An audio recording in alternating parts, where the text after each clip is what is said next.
Assalamualaikum warahmatullahi wabarakatuh. Oke guys ya, admin kali ini akan melanjutkan alur cerita manhwa tentang seorang pemuda yang ingin membalaskan dendam kepada orang-orang yang telah mengkhianati gurunya. Nah, bagi teman-teman yang masih berpuasa, silahkan ngabuburitnya sambil menonton video yang admin buat. Bagi teman-teman yang belum mengetahui cerita awalnya, silahkan klik link yang sudah admin siapkan di deskripsi. Langsung saja kita ke alur ceritanya. Check it out. Di warung tempat Gangrung bekerja, ia mendengar suara dari Jin Garyong. Garyong, musuh-musuh gurumu masih hidup. Apa yang akan kau lakukan terhadap hal itu? Seketika saja, Gangrung terbangun dan melihat seekor burung hantu. Gangrung keluar dari rumah dan menuju ke suatu tempat. Saat Gangrung telah sampai, ia bertemu dengan Nyonya Lembah Baikmah. Apakah orangnya? Klien yang meminta mencarikan beberapa orang yang telah mati.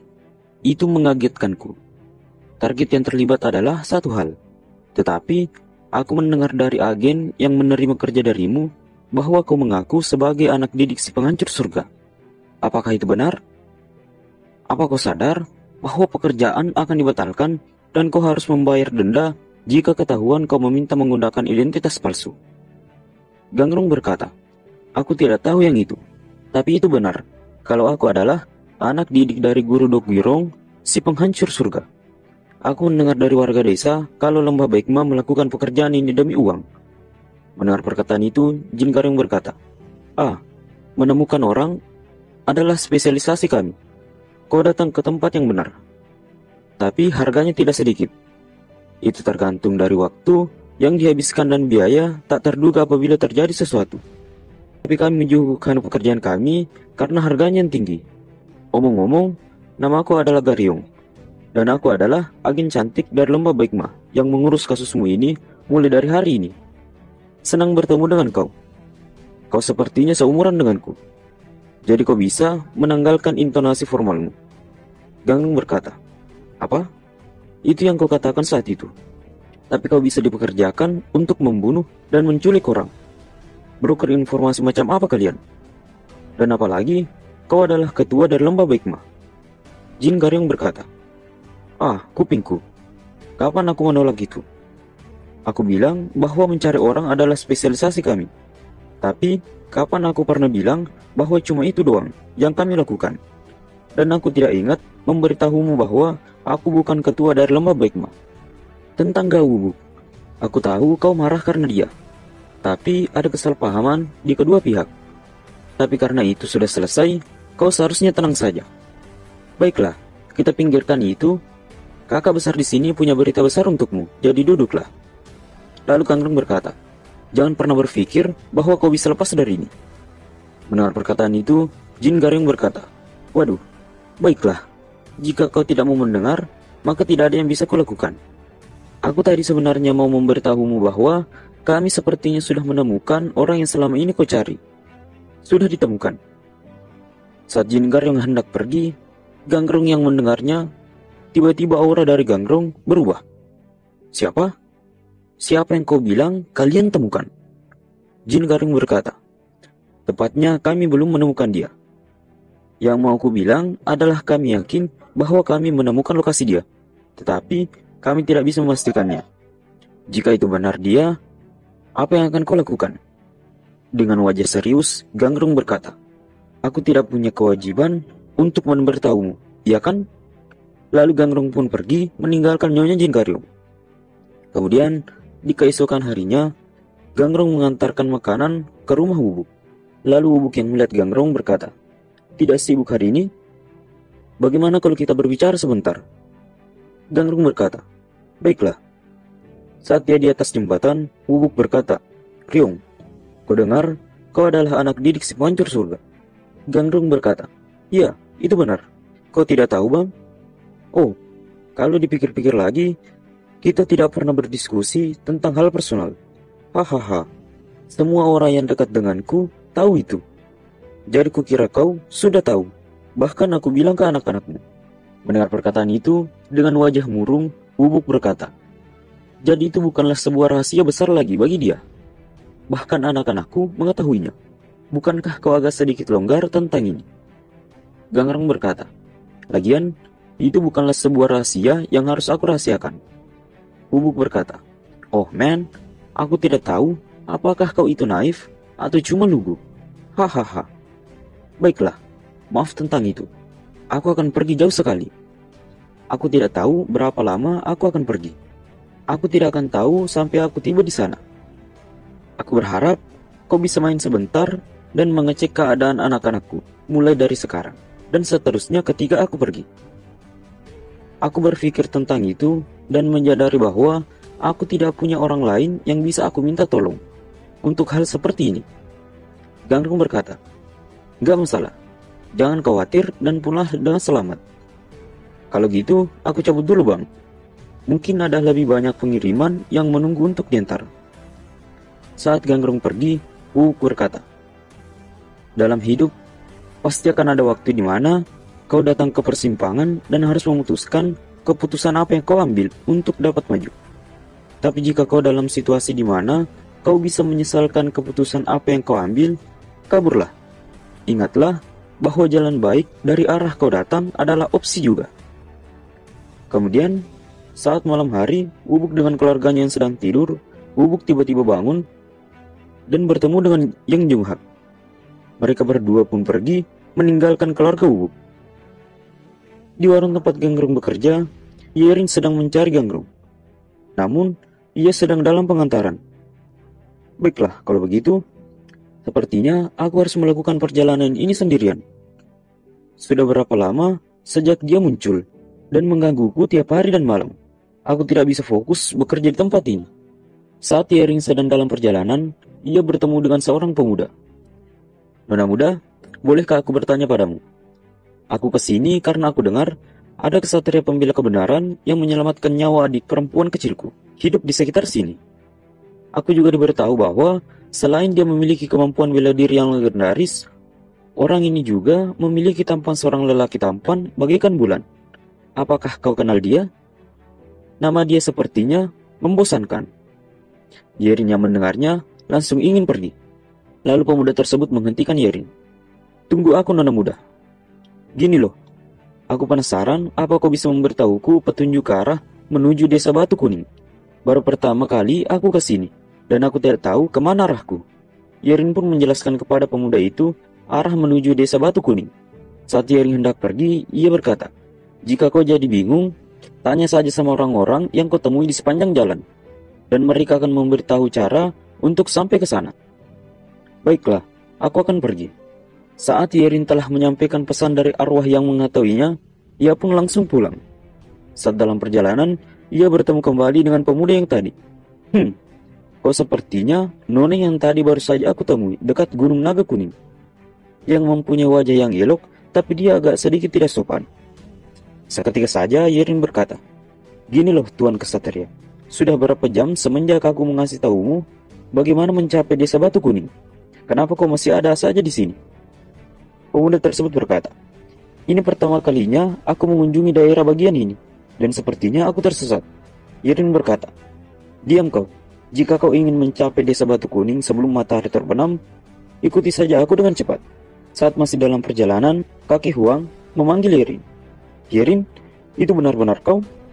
Apa yang membawamu sampai sejauh ini?" Yerin berkata, "Ada sesuatu yang harus kulakukan, tapi Anda sendiri juga berjalan cukup jauh, iya kan?" Kakek Huang berkata, "Haha, beginilah kerjaanku sebagai seorang penggali ginseng. Mencari akar-akarnya sendiri terkadang membuatku sampai ke tempat yang lebih jauh dari sini." Lalu Yerin pun melanjutkan perjalanannya. Saat sampai ke desa Batu Kuning, Yerin berkata, "Itu adalah pintu masuk menuju desa Batu Kuning. Ikuti saja jalan di depan warung." Pemuda tersebut berkata, "Oh, tunggu dulu. Aku cuma mau membalas kebaikanmu untuk menuntunku sini dengan membelikanmu sebuah makanan. Apakah itu sudah cukup?" Lalu tiba-tiba perut Yerin berbunyi, dan pemuda tersebut berkata, "Bahkan seseorang yang kuat seperti aku sendiri sama sekali tidak bisa melawan kelaparan. Jadi aku bisa membayangkan bagaimana kau juga kelaparan. Mohon jangan ditolak." Yerin pun menerima tawaran pemuda tersebut. Saat mereka di warung, Yerin berkata, "Jadi, orang baik yang menyelamatkan adik kecilmu dari para pembunuh bayaran dengan mulutnya sendiri bilang bahwa nama dia membosankan. Dan caramu mendeskripsikan tampangnya dan aksinya itu menuju pada satu orang. Tapi membosankan itu tidak mungkin. Nama mereka terlalu berbeda. Saat pemuda tersebut memperhatikan Yerin, ia berkata, kita baru saja ketemu. Jadi aku tidak tahu bagaimana kau bisa menerima ini. Tapi aku, Do Gyeong, mungkin telah jatuh. Seketika saja Do Gyeong disemprot oleh Yerin, dan dengan wajah yang marah, Do Gyeong yang melihatnya langsung berkata, itu cuma lelucon. Cuma lelucon. Bukannya anak muda di sekitar sini sering bercanda. Yerin yang merasakan ada yang aneh berkata, jangan makan. Ada hal aneh di makanannya. Tiba-tiba saja Yerin terjatuh dan tak sadarkan diri. Do Gyeong yang melihat Yerin tak sadarkan diri, ia pun ikut terjatuh dan tak sadarkan diri juga. Kemudian Gangrong yang sedang menunggu Yerin pulang berkata, aku tidak tahu kenapa, tapi aku merasa gelisah. Aku merasakan firasat buruk. Saat mereka berdua tidak sadarkan diri, tiba-tiba muncul anggota dari geng Matahari Bulan, guru muda sekte Pungjin, Do Gyeong. Dia tiba di sini lebih cepat dari yang kita duga. Ikat dia, dan kita akan membawa dia. Boan Chunlo berkata, bagaimana dengan gadis ini? Lalu Chunlo berkata, singkirkan dia. Saat mereka ingin membunuh Yerin, tiba-tiba saja Do Gyeong sadarkan diri. Dia mungkin jadi nyonya dari sekte Pungjin yang agung suatu hari. Jadi jangan sentuh dia. Anggota geng Matahari Bulan yang melihatnya langsung terkejut. Apa-apaan yang kalian semua lakukan? Tangkap dia. Dia sudah kena racun tidur, sanggup untuk bergerak. Kau seharusnya tetap dibawa aja bro. Seketika saja, bawaan Chunlao langsung menyerang Do Gyeong dengan tongkat. Do Gyeong langsung memegang tongkat tersebut dan membenturkan mereka. Kau tidak membawa anak buah yang cukup. Jika kau ingin menangkapku, kau seharusnya membawa massa CRT. Bawaan Chunlao langsung memanggil anggotanya. Seketika saja, anggota geng Matahari Bulan yang lain langsung muncul. Padahal, aku cuma menggertak. Sepertinya tidak ada yang bisa kuperbuat. Sebelum kita bertarung, izinkan aku bertanya pada kalian sebuah pertanyaan. Aku dengar bahwa ada faksi gila yang disebut geng Matahari Bulan berkeliaran di sekitar sini. Apa kalian mereka? Chunlo langsung menyuruh anggotanya menangkap Do Gyeong. Saat mereka semua menyerang, mereka semua langsung dikalahkan oleh Do Gyeong. Akibat dari racun yang masuk ke tubuhnya, ia pun terjatuh kembali dan tak sadarkan diri. Chunlo yang melihat bawaannya dikalahkan langsung terkejut dan ketakutan. Apa-apaan dengan dia? Dia sudah kena racun tidur yang hampir membunuh dia, tapi dia masih bisa membuat kekacauan seperti ini. Aku dengar dia disebut sebagai si singa besi. Dia benar-benar seorang singa dengan tubuh manusia. Mereka memerintahkan kita untuk menangkap monster itu hidup-hidup. Benar-benar apes kita. Apa yang akan terjadi jika kita tidak memberikan dia racun terlebih dahulu? Panggil orang lebih banyak lagi. Kita akan membawa dia dan wanita itu ke benteng. Dia mungkin terbangun dalam perjalanan, jadi bilang ke mereka untuk bersenjata lengkap. Di dalam hutan, kakek Huang yang sedang beristirahat tiba-tiba saja melihat Chunlao dengan anggotanya. Demi dewa, apa yang dilakukan oleh para penjahat itu sekarang? Saat Chunlao dan bawahan semakin mendekat, kakek Huang terkejut melihat Yerin diculik. Ia langsung bergegas untuk turun, dan saat sedang turun, tiba-tiba saja ia terjatuh dari atas tebing. Kemudian, di markas geng Matahari Bulan, seorang bawahan melapor ke ketua geng Matahari Bulan. Para penyergap sudah kembali dari warung tuanku. Ketua tersebut berkata, apa itu benar-benar guru muda sekte Pungjin? Bawahan tersebut berkata, iya. Melihat dari tampangnya yang sesuai gambar, dan dia juga secara langsung menegaskan identitasnya. Bawahan tersebut memperlihatkan alat Do Gyeong yang diambil. Ini adalah senjata dia. Ketua tersebut berkata, aku tidak berpikir bahwa dia akan kesini sendirian. Dia benar-benar anak muda yang gegabah, seperti yang kudengar. Bawahan tersebut berkata, walaupun gitu, dia tidak sendirian. Seorang gadis turut menemani dia. Tapi untuk sekarang, kami tidak tahu identitas dia. Tapi dia bilang, kalau gadis itu adalah tunangan dia. Ketua tersebut berkata, dia bertunangan, kunci mereka di sel yang berbeda, dan tunggu perintahku selanjutnya. Saat bawahnya pergi, tiba-tiba seseorang di balik tirai berkata, dia belum bertunangan dengan siapapun. Gadis itu pasti seorang yang dia temui dalam perjalanan dia. Dia mungkin datang lebih cepat dari dugaan kita karena gadis itu. Lebih baik, makin sedikit orang yang terlibat dalam peristiwa ini. Singkirkan gadis itu. Jangan sampai ada kesalahan seperti yang sebelumnya. Ketua tersebut berkata, kau tidak harus mengungkit-ungkit itu lagi.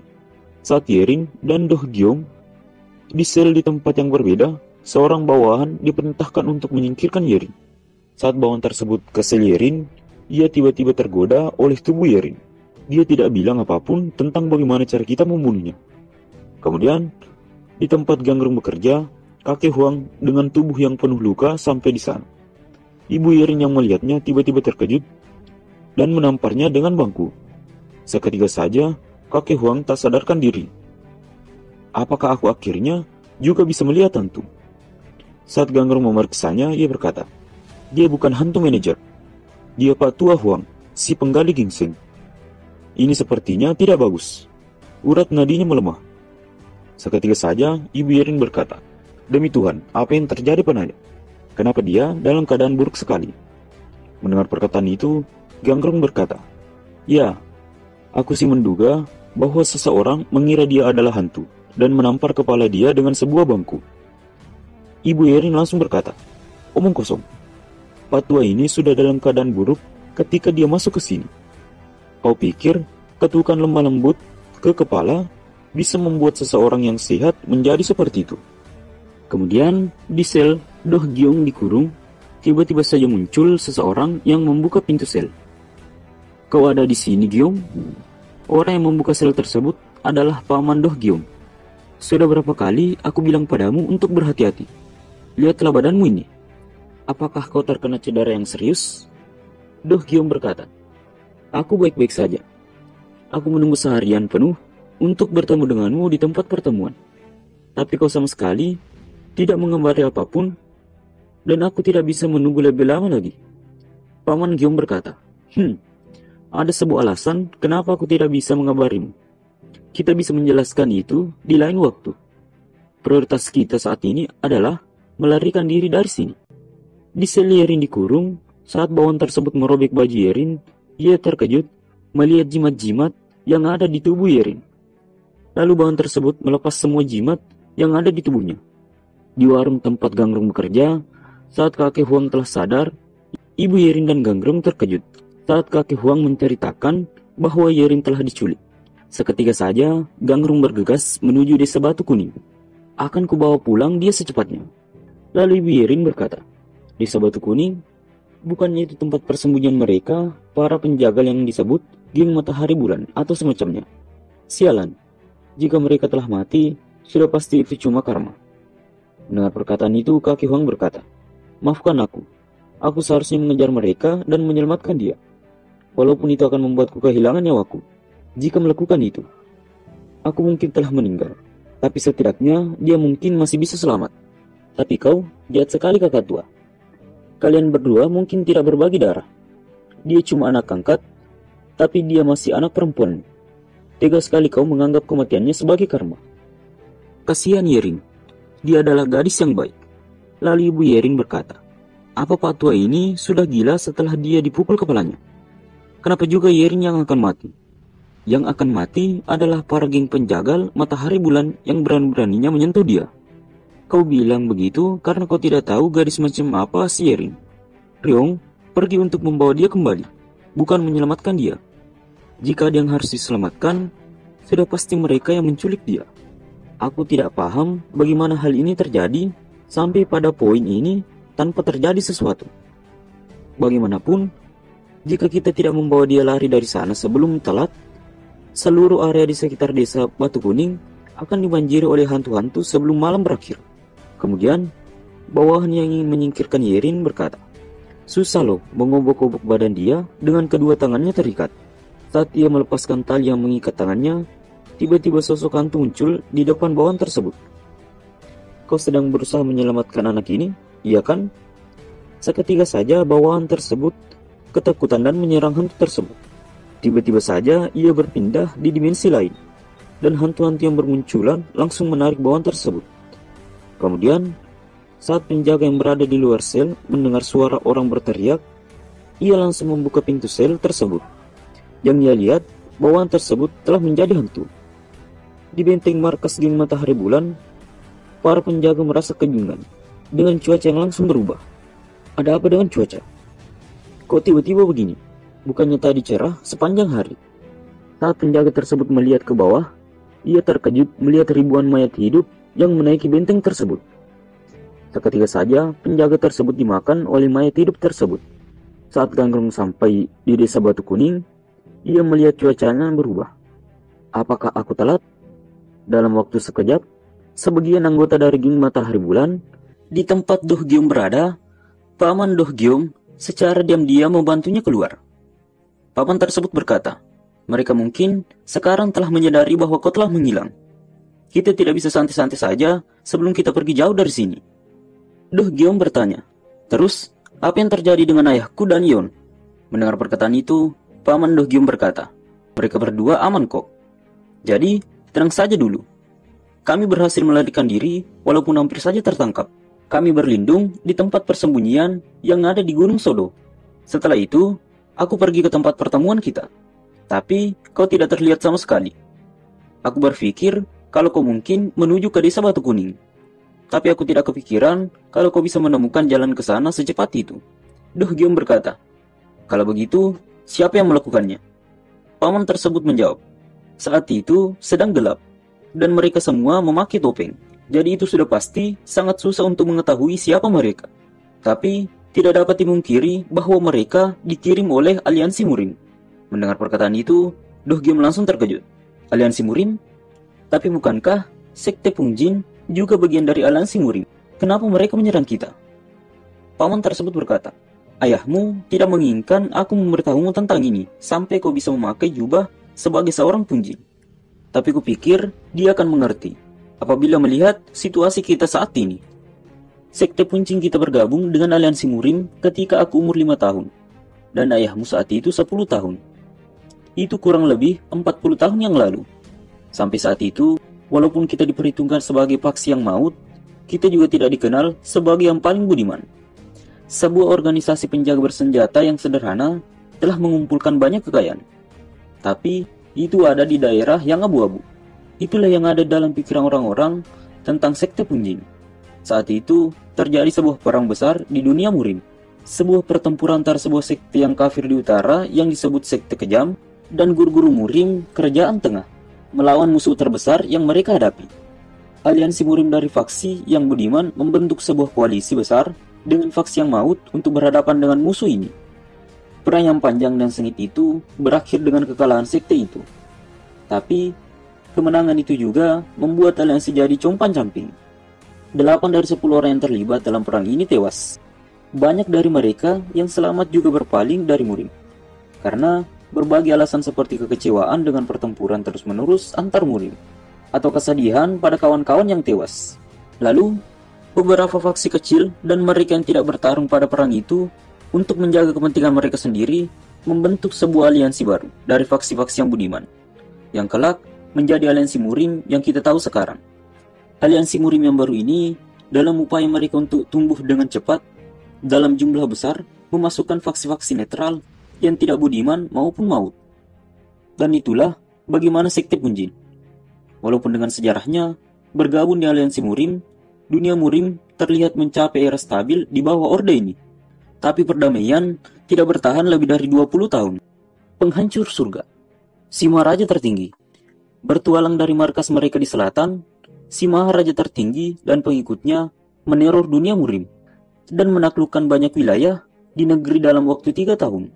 Seandainya mereka tidak hancur sendiri karena perseteruan internal, dunia Murim mungkin akan bersatu di bawah bendera sekte penghancur surga.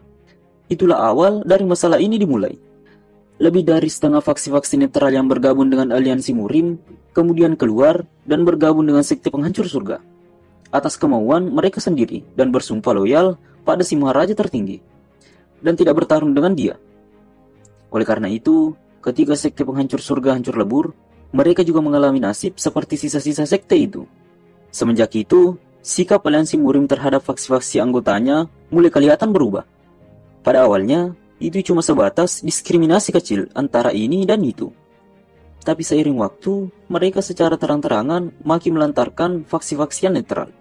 Setiap faksi yang menyatakan ketidaksenangan dengan sikap ini segera diganjar sanksi. Dan itu terus berlanjut. Dengan kita menderita diam-diam, tidak berani menyampaikan keluhan kita. Bahkan terdapat rumor kalau sekte Raja Emas, sebuah faksi yang dihancurkan karena berkomplot untuk mengkudeta aliansi Murim. Tidak tahan lagi dengan hal itu, ayahmu pergi bertemu dengan ketua-ketua aliansi Murim dan memberitahu mereka kalau diskriminasi ini terus terjadi. Sekte Funjin dan faksi-faksi netral yang tersisa akan meninggalkan aliansi Murim. Setelah itu, perpecahan yang ada di kedua pihak itu sama sekali tidak hilang. Diskriminasi terang-terangan setidaknya sudah dihapus. Walaupun begitu, itu bukan kata-kata ayahmu yang membuat mereka sadar akan kesalahan mereka. Pada nyatanya, aku sangat yakin bahwa mereka menganggap ayahmu adalah duri dari pihak mereka. Tapi mereka tidak bisa mendiamkan dia.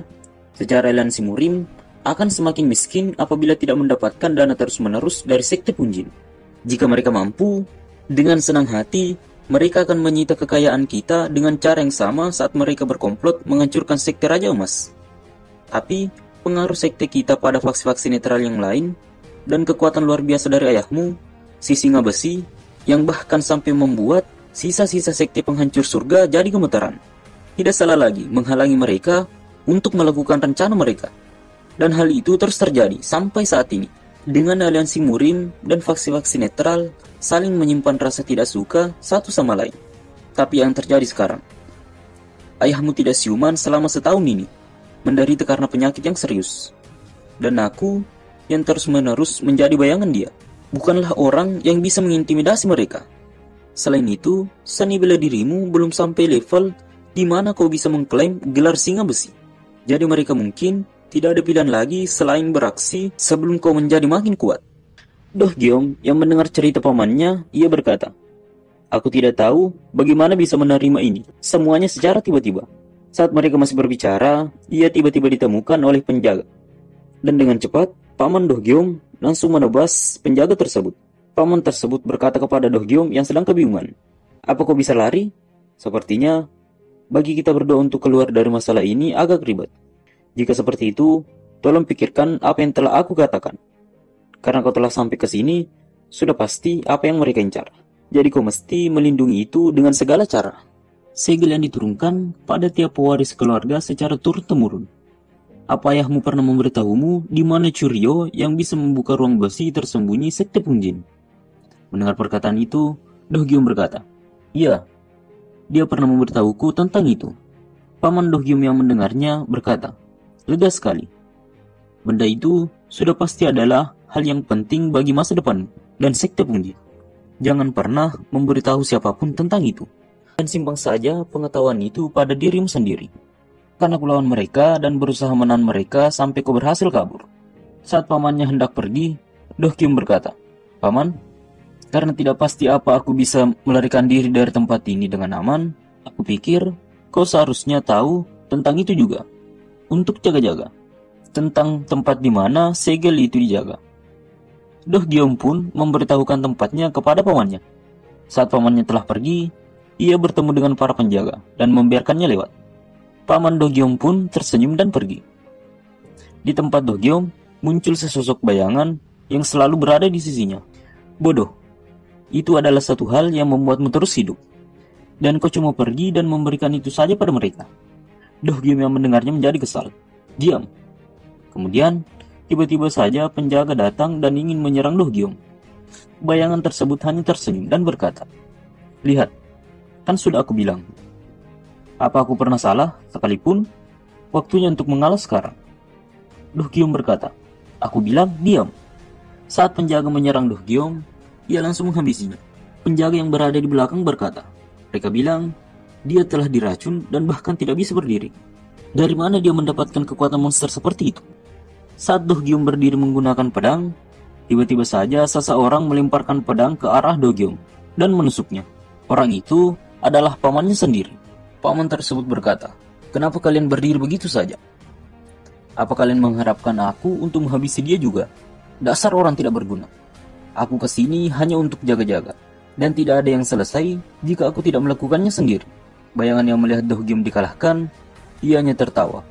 Sudah kubilang beberapa kali bahwa jangan percaya orang itu, iya kan? Ini yang kau dapatkan jika kau jadi keras kepala dan mengabaikan nasihatku. Kau orang yang menyedihkan. Bayangan itu pun masuk ke dalam tubuh Do Hyum. Penjaga yang melihatnya bangkit, ia langsung menyerang Do Hyum. Seketika saja, Do Hyum langsung menyerang mereka dengan cepat. Bau tajam dari darah. Ini sudah lama sekali.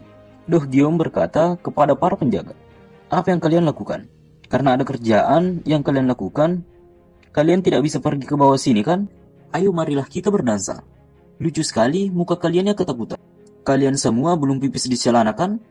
Jika kalian tidak sanggup dengan pekerjaan ini, maka pergi sana. Aku ingin bertarung dengan seni bela diri, bukan membantai beberapa tikus yang ketakutan. Mendengar perkataan itu, para penjaga langsung menyerangnya. Dan dalam sekejap, Do Hyum membantai semua penjaga yang ada di sana. Nah, sekarang berlarilah jauh sekali. Akan kupotong siapapun yang ketinggalan jauh. Kemudian, saat para prajurit memeriksa daerah yang terjadi keributan, ia berkata kepada bawahannya, ini bukan serangan tapi kerusuhan. Kalian semua siap-siap. Mereka datang. Saat mereka telah memasang kuda-kudanya, tiba-tiba saja muncul para hantu dari bawah dan merasuki semua prajurit kecuali komandannya. Saat komandannya masih belum menyadari, ia berkata, tiba-tiba udaranya jadi agak berat dan sangat berat sekali untuk bernafas. Itu bukan mereka yang lakukan, iya kan? Kalian, bersiaplah dan ambil nafas yang panjang. Tidak ada ampunan pada pemberontak. Jangan biarkan satupun dari mereka melarikan diri. Tiba-tiba saja, ia ditusuk dari belakang oleh bawahannya sendiri. Komandan tersebut langsung marah dan menebas bawahannya. Sialan kalian, apa kalian semua juga terlibat? Kalian semua akan mati. Komandan tersebut menebas bawahannya satu persatu. Akan tetapi, komandan tersebut dikalahkan akibat banyaknya prajurit yang kerasukan. Di tempat lain, di dalam istana, seorang bawahan telah melapor ke ketua geng Matahari Bulan. Ketua tersebut berkata, jadi, si tuan muda mengaku itu langsung dari mulutnya. Bawahan tersebut berkata, iya yang mulia. Ketua tersebut kembali bertanya, lalu, apa kau juga mendengar di mana lokasi dari segel itu? Bawahannya menjawab, aku terlalu jauh dari mereka untuk mendengar itu. Mendengar perkataan itu, ketua tersebut berkata, cih, sangat disayangkan. Bagaimanapun, kerja yang bagus. Saat mereka masih berbicara, tiba-tiba saja seorang prajurit dengan wajah panik langsung masuk. Kita punya masalah yang mulia. Beberapa anggota kita telah memberontak. Mendengar perkataan itu, ketua geng Matahari Bulan langsung terkejut. Ketua tersebut langsung keluar dan melihat keadaan di luar. Prajurit tersebut berkata, semuanya yang tidak punya kit tenaga dalam yang cukup telah jadi gila dan membuat kerusuhan. Semua gosu level kapten dan di atasnya bertarung dengan mati-matian untuk menahan mereka. Tapi mereka semua kalah jumlah dan tak bisa bertahan lebih lama lagi. Ketua tersebut yang melihat anggotanya saling bertarung menjadi kebingungan. Magis siapa ini? Ketua tersebut berkata kepada bawahannya, kumpulkan para elit yang berada di ruang utama. Kita akan mengevakuasi tempat ini untuk sekarang dan menaksir situasi ini sebelum memutuskan bagaimana cara untuk mengatasinya. Bawahan yang mendengarnya berkata, yang mulia, tapi bagaimana dengan pasukan kita di bawah sana yang bertarung sambil mempertaruhkan nyawa mereka? Ketua tersebut berkata, aku tidak akan menghentikanmu jika rasa persahabatanmu membuatmu pergi menyelamatkan mereka. Mendengar perkataan itu, bawahan tersebut hanya terdiam. Lalu ketua tersebut berkata, kenapa kalian cuma berdiri saja? Kalian tidak mendengarkanku? Para bawahan tersebut langsung bergegas. Kemudian, saat ketua tersebut masuk ke dalam istana, ia melihat Paman Do Hyum telah datang. Wah, kapan kau kembali? Paman Do Hyum berkata, apa ada masalah? Ketua tersebut kembali berkata, tidak ada yang perlu dikhawatirkan. Ada sesuatu yang aku telah rencanakan. Dan itu terus didorong perlahan-lahan. Itu saja. Mendengar perkataan itu, Paman Do Hyum berkata, oh begitu. Aku lega mendengar itu. Kemudian, para prajurit yang masih tersisa berkumpul di dalam istana. Komandan Ma berkata, semua agen yang ada di ruang utama telah dikumpulkan sesuai perintahmu yang mulia. Ketua geng Matahari Bulan berkata, kita akan meninggalkan tempat ini dengan cepat lewat gang. Pimpinlah Komandan Ma. Mendengar perkataan itu, Komandan Ma langsung memberikan perintah ke prajurit tersebut. Karena gangnya sempit, kita akan bergerak dengan dua kelompok. Pertahankan formasi. Saat prajurit tersebut bergegas untuk berangkat, Paman Dogyum yang melihatnya berkata, "Namun, bagaimana Anda melihatnya? Ini tidak jauh berbeda dengan meninggalkan kota di tengah-tengah malam hanya karena ada gangguan kecil. Aku sungguh berharap ini bukanlah sesuatu yang akan mengecewakan dia." Mendengar perkataan itu, ketua tersebut menjadi kesal. "Ini terjadi di wilayah kekuasaanku. Aku akan menanggung tanggung jawab penuh. Jadi tolong, jauhkan hidungmu itu." Paman Dogyum berkata, Kau mendengarkan aku? Aku hanya berbicara dengan diriku sendiri." Paman Dogyum dengan tatapan sinis melihat ke ketua tersebut dan berkata dalam hatinya, "Si ular mendekam. Sajun." Si prajurit berdarah. Tidak diragukan lagi kemampuan seni bela diri. Sebagai seorang Gosu yang terkenal, yang bahkan lembah Baekma sendiri harus melangkah pelan-pelan di sekitar sini. Tapi secara natural, dia licik dan kejam. Dia juga adalah seorang pria yang tamak, yang bisa menyerang dari belakang organisasi jika dia bisa mendapatkan keuntungan dari itu. Aku gagal melihat kenapa dia ingin membawa orang yang sangat berbahaya dalam masalah ini juga. Kemudian, saat prajurit membuka pintu istana, ia terkejut melihat seorang pria berdiri di hadapan pintu. Dan dengan cepat, huas, pria tersebut menebas prajurit tersebut. Pria yang datang tersebut adalah Dogyum yang ingin meluapkan kemarahannya. "Apa yang kalian semua lakukan di sini? Semuanya berkumpul bersama-sama. Jangan bilang padaku kalau kalian semua tidak mempersiapkan pesta selamat datang padaku." Paman Dogyum dan ketua tersebut yang melihatnya langsung terkejut. Dogyum berkata, "Oh, kau juga di sini, Paman. Kau agak menua sedikit, Paman tersayang." Seketika saja, ketua geng Matahari Bulan langsung melemparkan senjatanya. Hus, dan dengan cepat Dogyum langsung menghindar. Wah, itu hampir saja memotong adik laki-laki kecilku jadi dua. Ketua tersebut menarik kembali senjatanya. Paman Dogyum yang melihat cara Dogyum menghindar langsung terkejut. Di mana aku pernah melihat gerakan seperti itu sebelumnya? Dogyum dengan wajah tersenyum berkata, Bagus, bagus. Sekarat setelah bertarung sungguh-sungguh akan lebih memuaskan daripada tewas ketika melarikan diri dengan ekormu di antara kaki-kakimu itu ya. Sebuah keputusan yang bijak. Ketua tersebut menjadi marah setelah mendengarnya. Seketika saja, Dogyum dengan cepat mengayunkan pedangnya. Hus! Sebagian dari prajurit, termasuk ketua tersebut, tubuhnya langsung terbelah dua. Semua prajurit yang melihat anggotanya terbelah menjadi dua langsung ketakutan. Dogyum kembali berkata, "Itu pun jika kalian bisa bertarung dengan sungguh-sungguh." Paman Dogyum dan prajurit lain yang ketakutan melihat Dogyum menghabisi para prajurit langsung berlari menyelamatkan diri. Dogyum yang melihatnya kabur berkata, "Sepertinya Paman tidak pernah berubah, iya kan? Aku penasaran jika aku bisa bertarung dengan seseorang yang bisa bertarung serius denganku kali ini. Bahkan jika itu hanya untuk beberapa ronde saja. Wah, sialan. Aku sudah mulai bosan. Itu akan sangat lebih baik jika aku telah lahir ketika di era Paktua itu, yang mereka sebut sebagai penghancur surga."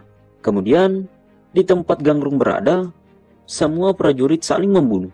Gangrung merasa kebingungan dan berkata, "Kok aneh, sesuatu hal seperti ini pernah terjadi 2 kali sebelumnya. Tapi, orang-orang cuma bertarung antar mereka sendiri dan tidak pernah saling membunuh. Terus kenapa terjadi seperti ini?" Saat Gangrung melihat prajurit yang kerasukan ingin menyerangnya, ia mengambil kuda-kuda dan berkata, "Tetap, kalian semualah yang memulai ini semua. Jadi, jangan pergi menyalahkan orang lain karena ini." Saat para prajurit menyerang Gangrung, ia mengeluarkan jurusnya, serangan tapak pemisah ruang. Seketika saja, boom! Akibat dari serangan tersebut, para prajurit langsung terlempar dan merasakan kesakitan. Gangrung berkata, "Kalian tidak akan mati karena itu, tapi kalian akan menemukan bahwa itu hal yang susah bergerak untuk sementara waktu. Tetaplah di bawah sampai kalian bisa menggerakkan anggota tubuh kalian lagi." Sosok iblis yang membuat para prajurit kerasukan, ia merasakan Gangrung telah ikut campur. Iblis tersebut berkata, "Cih, dia harus ikut campur sekarang dari segala waktu." Tiba-tiba saja, Yeri sadar kembali dan iblis tersebut langsung pergi. Yerinya masih kebingungan terkejut melihat jimat yang digunakannya telah lepas. Ia berkata, "Jimat yang menyegel iblis raksasa sudah lepas." Yeri langsung melihat ke belakang dan menyadari keberadaan iblis tersebut yang baru saja pergi. Yerin langsung bergegas keluar tahanan untuk melihat keadaan di luar. Dan yang dilihatnya, para prajurit telah saling membunuh dan beberapa rumah telah terbakar. Kemudian, di tempat Do Gyum berada, ia merasakan energi sihir dari ledakan tadi. Ia melihat ke arah pemukiman, namun tak terlihat apa-apa. Ia berkata, itu mungkin hanya imajinasiku. Ia kemudian melihat pamannya dan prajurit lain yang kabur. Hahaha. Lihat bagaimana mereka bergegas pergi bagikan kecoa. Ia pun melompat menuju arah pamannya berada.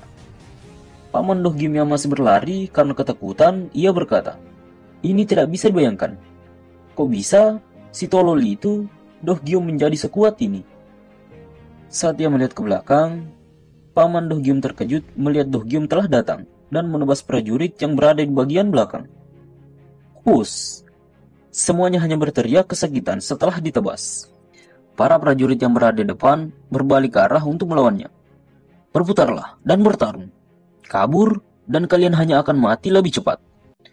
Potong dia berkeping-keping. Bahkan jika itu berarti bahwa nyawa kalian juga. Do Gyum yang melihatnya berkata, wah, makasih, itu membuat kerjaanku jadi lebih gampang. Do Gyum pun menebas semua prajurit yang maju. Wus! Slash! Paman Do Gyum yang melihat Do Gyum bertarung berkata, itu bukan Do Gyum yang aku kenal. Saat Do Gyum telah menghabisi prajurit tersebut, ia tersenyum dan menyerang pamannya. Paman Do Gyum dengan cepat langsung menahan serangan tersebut dengan pedangnya. Paman Do Gyum berkata, siapa yang bisa menduga bahwa aku menyembunyikan seni bela diri yang sangat kuat. Dan gerakan aneh tersebut dan teknik tombak yang brutal kau bagikan almarhum abangmu Gyol. Mendengar perkataan itu, Do Gyum berkata, oh, itu sakit sekali.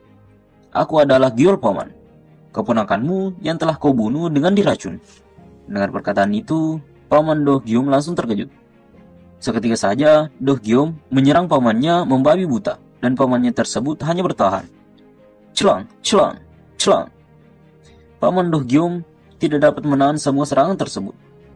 Sehingga, sluk, mata kirinya terkena tebasan. Ia langsung terjatuh dan berteriak kesakitan. Do Gyum yang melihatnya berkata, kau tidak berpikir dua kali tentang menggunakan racun yang mengubah badanku menjadi bubur. Namun kau di sini, teriak pembunuh berdarah hanya karena luka kecil itu. Paman Do Gyum yang masih merasa kesakitan berkata, apa kau tadi bilang bahwa kau adalah Gyol? Mengetahui kalau kau mewarisi darah dari Do Gwang, si singa besi, aku menakuti bakat terpendammu dan berusaha membuat kau yang paling tolol juga dihabisi. Tapi seandainya aku tahu kalau kau segila ini, aku tidak akan terburu-buru. Do Gyum dengan wajah yang penuh kekecewaan berkata, sudah menyerah? Itu enggak seru. Aku telah menunggu 10 tahun untuk membalaskan dendamku. Jadi, berusahalah lebih baik, paman. Paman Do Gyum yang mendengarnya sambil kesakitan berkata, dasar orang gila. Pertama-tama, aku adalah yang mengkhianati saudara-saudaraku. Jadi kau nggak usah ragu-ragu. Do Gyum yang mendengarnya langsung ingin menebasnya dan berkata, siapa yang bilang aku ragu? Saat hendak menebasnya, tiba-tiba saja Yerin berteriak dan menghentikan Do Gyum. Kemudian, Ganglong menemukan Yerin dari kejauhan. Ketemu kau. Saat Do Gyum melihat pamannya pergi setelah dihentikan oleh Yerin, ia berniat menebasnya kembali. Sekarang, berpikir yang lain, paman. Seketika saja, Do Gyum dihentikan kembali oleh Yerin. Aku bilang berhenti. Kenapa kau berusaha membunuh seorang yang bahkan tidak mau bertarung? Dan juga, dia adalah pamanmu. Do Gyum yang merasa kesal karena dihentikan, ia langsung ingin menebas Yerin. Kau pasti sudah punya permintaan untuk mati. Dasar pelacur rakyat jelata. Bus. Ya, di awal cerita, saat Do Gyum menebas leher Yerin, Yerin berkata, lelaki yang menyedihkan. Slash. Do Gyum pun menebas leher Yerin. Namun itu hanyalah ilusi yang dibuat Yerin. Darah yang keluar dari leher Yerin sangat banyak sehingga menjadi lautan darah. Lautan darah tersebut menenggelamkan Do Gyum sehingga membuat Do Gyum tak bisa bernafas. Do Gyum menjadi kebingungan. Apa-apaan ini? Yerin yang melihatnya berkata, aneh sekali. Di luar, dia adalah orang yang sama yang aku temui hari ini. Tapi di dalam, dia benar-benar orang asing. Dia juga tidak kesurupan oleh roh pendendam. Apa yang sedang terjadi? Aku tidak pernah melihat kasus seperti ini sebelumnya. Apa itu tidak apa-apa, hanya menjegal dia saja. Tiba-tiba saja dari kejauhan, Gangrung meneriaki Yerin. Yerin yang mendengarnya langsung berbalik dan tanpa ia sadari, ia melepaskan ilusinya. Do Hyum yang terlepas dari ilusi menjadi terkejut. Sebuah teknik ilusi? Kapan dia memberikan mantra itu kepadaku? Do Hyum menjadi sangat kesal. Wanita sialan itu. Dia berani menggunakan sebuah ilusi padaku. Do Hyum langsung menebas Yerin yang sedang lengah. Gangrung yang melihatnya langsung melesat ke arah Yerin. Wus! Gangrung kemudian menghentikan tombak Do Hyum dan dengan cepat ia berada di depan Do Hyum dengan niat menyerang balik Do Hyum dengan telapak tangannya. Yerin yang melihatnya langsung menghentikan Gangrung. Hentikan! Gangrung yang mendengarnya langsung menahan kekuatannya tersebut. Hari ini, hari keberuntunganmu, Bung. Walaupun Gangrung menahan kekuatannya, Do Hyum tetap terlempar ke belakang akibat serangan Gangrung. Tuh, ras! Gangrung kemudian berbalik ke arah Yerin dan berkata, apa kau tadi berkata sesuatu? Yerin yang merasa jengkel berkata, jangan berlagak tuli denganku. Dia tidak mati kan? Gangrung berkata, tentu saja. Seorang seni bela diri tidak akan mati karena itu. Mendengar perkataan itu, Yerin berkata, bukannya akan lebih aneh jika dia tidak mati karena hal seperti itu. Menyingkirlah. Aku harus mengecek dia terlebih dahulu. Gangrung berkata, oh, ayolah. Kau tidak harus lakukan itu. Percayalah padaku. Yerin yang terkejut melihat Do Hyum bangkit kembali berkata, kau benar. Saat Gangrung berbalik, Do Hyum langsung menyerang Gangrung. Gangrung dengan cepat mengangkat Yerin dan melompat ke belakang untuk menghindar. Saat Gangrung mendarat di tanah, tiba-tiba saja akibat dari serangan Do Hyum, tanah yang jadi pijakannya langsung runtuh. Gangrung dan Yerin terjatuh bersama runtuhan tersebut. Do Hyum yang melihatnya, ia tersenyum dan berkata, itu adalah tebasan badai, sebuah teknik spesial dari gaya tombah keluarga Do. Itu yang terjadi ketika kau hanya menghindar dari serangan frontal. Tapi siapa yang menduga bahwa aku harus menggunakan tebasan badai untuk mengurus 2 orang saja?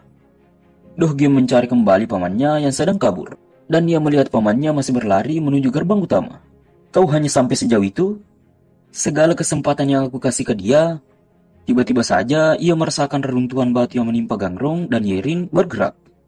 Do Hyum melihat Gangrung dan Yerin tidak terluka parah. Gangrung berkata, apa kau baik-baik saja? Yerin menjawabnya, aku pikir lututku sakit. Mendengar perkataan itu, Gangrung kembali berkata, yang benar? Ya sudah kalau begitu, kau tinggal duduk manis dan tunggu aku sebentar. Aku akan kembali. Sambil memegang kakinya yang sakit, Yerin berkata, jangan sampai kau bunuh dia. Lalu Gangrung berkata, ya, aku mengerti. Itu semua bagus selama aku tidak membunuh dia kan?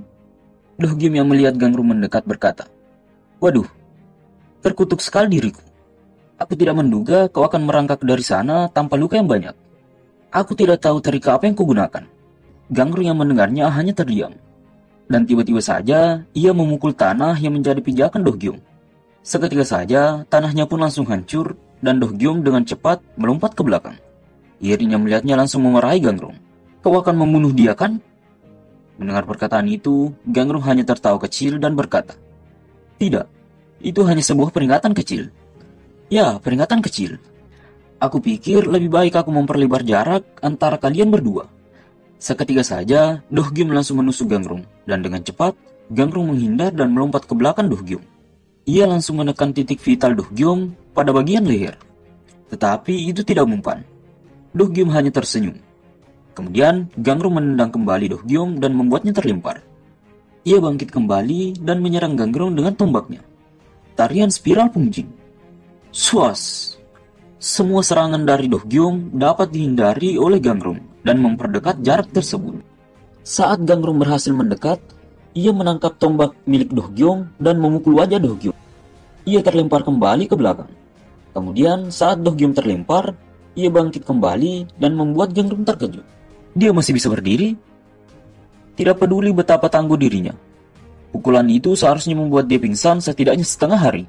Kalau dipikir-pikir, Aku sebelumnya memukul dia dengan serangan telapak jahat, dan dia juga tetap bangkit. Doh Gyum yang sedang melemaskan lehernya berkata, apakah iya atau tidak, aku terlalu lengah. Aku terlalu fokus mengejar paman, sehingga aku hanya berpikir meninggalkan tempat ini. Walaupun seseorang yang mengenaiku 2 kali, masih ada di depanku ini. Anjir, apakah aku menjadi polos seperti Gyum karena aku di tubuh dia? Doh Gyum melihat ke arah gerbang, dan dia tidak melihat pamannya lagi. Sepertinya paman telah melarikan diri. Bagaimana dengan kau kalau begitu? Dengan hasrat membunuh, ia berkata, apakah kau pantas mengisi waktuku sekarang setelah aku harus menunda urusanku dengan pamanku? Mendengar perkataan itu, Gangrong dengan wajah datarnya hanya terdiam. Doh Gyum dengan penuh kemarahan, ia berkata, apa kau lawan yang pantas yang aku tunggu sepanjang hidupku? Gangrong berkata, aku tidak tahu bacotan apa yang kau keluarkan. Seketika saja, Gangrong melesat dengan cepat ke depan Doh Gyum. Pus! Tapi aku akan membuatmu tertidur pulas kali ini. Doh Gyum hanya tersenyum mendengar perkataan itu. Saat Gangrong menyerangnya, seketika saja tubuh Doh Gyum menjadi sangat lentur dan menghindari serangan tersebut. Ia menyerang balik ke arah Gangrong. Suk, suk, suk. Seketika saja, Gangrong menghindar dan melompat ke atas. Kau punya beberapa gerakan aneh, Bung. Saat Gangrong mendarat, Doh Gyum menyerangnya kembali. Slash! Gangrong langsung melompat ke belakang. Kemudian, Doh Gyum menebas kembali Gangrong dan menusuk Gangrong. Fus, fus, fus. Seketika saja, Gangrong menghindarinya lagi dengan melompat ke belakang. Doh Gyum pun menyerangnya dan menusuknya kembali. Saat Gangrong menahannya, tiba-tiba saja tombak tersebut berbelok dan menyerang bagian belakang Gangrong. Seketika saja, Gangrong dengan cepat menjatuhkan dirinya ke depan. Pedang di tombaknya hampir mengenaiku. Saat Gangrong masih di bawah, Doh Gyum langsung menyerangnya dengan lutut. Dan dengan cepat, Gangrong menahannya dan menangkap tangan dan kakinya. Gangrong kemudian menyerang Doh Gyum dengan sikunya. Akibat dari serangan tersebut, Doh Gyum mengeluarkan darah dari mulutnya. Dan bebatuan di belakangnya ikut hancur dan menimpa Doh Gyum. Gangrong berkata, apa aku sedikit berlebihan? Bagaimanapun juga, kau tak akan mati karena itu. Tapi itu butuh waktu untukmu bisa sadar lagi. Mimpi yang indah, Bung. Saat Gangrong hendak pergi, tiba-tiba saja Doh Gyum bangkit kembali dan menebas Gangrong. Pus! Dengan cepat, Gangrong melompat ke belakang Doh Gyum. Kau pasti bercanda kan? Kok bisa kau pulih dengan sangat cepat? Doh Gyum yang melihatnya ke belakang langsung mengayunkan tombaknya ke belakang. Dan dengan cepat, Gangrong menahan tangannya dan menyerang bagian leher dan wajahnya. Ia kemudian mengangkat Doh Gyum dan mengempaskannya di bebatuan bukit. Gangrong menyerangnya lagi dengan jurusnya. Serangan tapak 5 cincin, penghancur surga. Serangan tersebut tepat di bagian dada Doh Gyum dan membuatnya terjatuh kembali. Gangrong yang melihatnya tak bergerak, ia hendak pergi lagi. Kemudian, Doh Gyum bangkit kembali dan menebas Gangrong. Seketika saja Gangrong menghindar. Slash! Ia melompat ke belakang untuk menjaga jarak. Gangrong yang kebingungan berkata, lagi? Kau sanggup bergerak dalam keadaan seperti itu? Doh Gyum yang bangkit kembali tersenyum dan berkata, menarik sekali. Dunia murim ternyata tempat yang menarik sekali. Selagi mencari mati-matian untuk lawan yang layak, semua yang aku bisa temukan hanya sampah yang hidup dengan reputasi yang tak layak. Namun aku di sini menghadapi seorang Gosu sekali di sebuah tempat di mana aku tidak mengharapkan bisa babak belur seperti ini. Doh Gyum sambil menundukkan tongkatnya berkata, hei kau, aku coba memberitahumu sekarang bahwa kau akan menyesali jika kau tidak menganggap aku dengan serius. Bahkan jangan pernah berpikir tentang bertarung setengah-setengah. Berharap hanya keluyuran saja di tempat ini. Jika kau tidak menghentikannya, kau akan membuka sebuah pintu menuju neraka. Dengan hasrat membunuh, Doh Gyum berkata, aku menunggu 10 tahun sialan untuk ini. Bahkan sampai menyingkirkan sejenak apa yang terjadi dengan pamanku. Apa kau pikir aku akan meninggalkan dunia ini, di mana sebuah tempat yang gak bisa menerima orang sepertiku? Aku akan bunuh mereka semua. Aku akan pastikan semuanya merasakan neraka yang sudah aku lalui. Jadi jika kau ingin menghentikanku, bersemangatlah.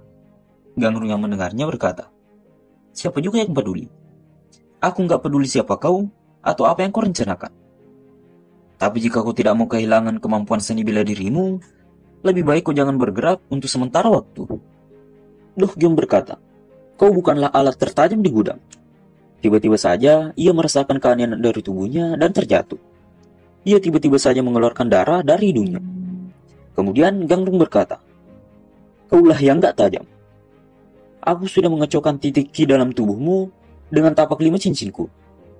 Jika kau tetap lanjut menggunakan seni bela dirimu saat dalam keadaan ini, semua titik fatal yang sudah kacau akan meledak. Jika kau tidak duduk dan memulihkan kimu secara perlahan-lahan, kau mungkin akan merasakan kelebihan ki. Kau tidak akan pulih secara penuh untuk sementara waktu. Tapi aku sarankan kau buruan pergi dari sini, sekalinya kau bisa bergerak lagi. Teman-teman dari orang yang telah kau bunuh mungkin akan ke sini beberapa saat lagi."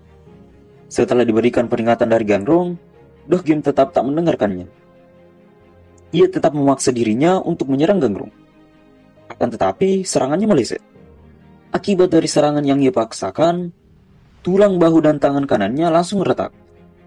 Gangrong berkata, "Sudah kubilang padamu, itu nggak bagus. Tidak peduli betapa banyaknya kau mencoba, kau tidak bisa mengenai seseorang dengan senjatamu, jika kau tidak bisa mempertahankan keseimbanganmu." Dohyun tetap memaksakan menyerang Gangrong. "Diam kau!" Ia menebasnya dengan bertubi-tubi. Akan tetapi, tak ada satupun yang mengenai Gangrong. Dohyun terjatuh kembali dan berteriak kesakitan akibat sekujur tubuhnya telah terluka parah. Kemudian, Gangrong yang melihat Dohyun memaksakan untuk bangkit kembali berkata, "Dia masih bisa bergerak setelah itu semua? Begitu rupanya. Jangkauan absurd itu dan gerakan yang aneh tersebut, struktur otot dan pergerakan tulang sendi dia benar-benar berbeda dari orang biasa. Itu sebabnya tapak 5 cincinku tidak bekerja pada dia." Dohyun yang memaksakan dirinya untuk bangkit kembali berkata, "Kau bajingan. Jangan berpikir tentang bisa kabur. Bahkan jika kau bisa lari dari sini, aku akan menemukanmu. Dan lalu, sebelum aku membunuhmu, aku akan membunuh wanitamu. Pelan-pelan dengan cara yang paling menyakitkan yang tidak bisa dibayangkan." Ia kemudian menusuk Gangrong. Akan tetapi, ia tidak mengenainya. Gangrong berkata, "Aku sama sekali tidak mengerti. Kenapa kau mau mengorbankan nyawamu sendiri untuk sesuatu yang gak ada artinya?" Gangrong meletakkan telapak tangannya di dada Dohyun. Ia berkata, "Kau tidak akan bisa lagi menggunakan seni bela diri lagi setelah ini." Gangrong pun menyerang Dohyun dengan telapak tangannya. Akibat dari serangan tersebut, ia terhempas dan mengeluarkan darah dari mulutnya. Saat ia terjatuh, ia mengingat masa lalunya.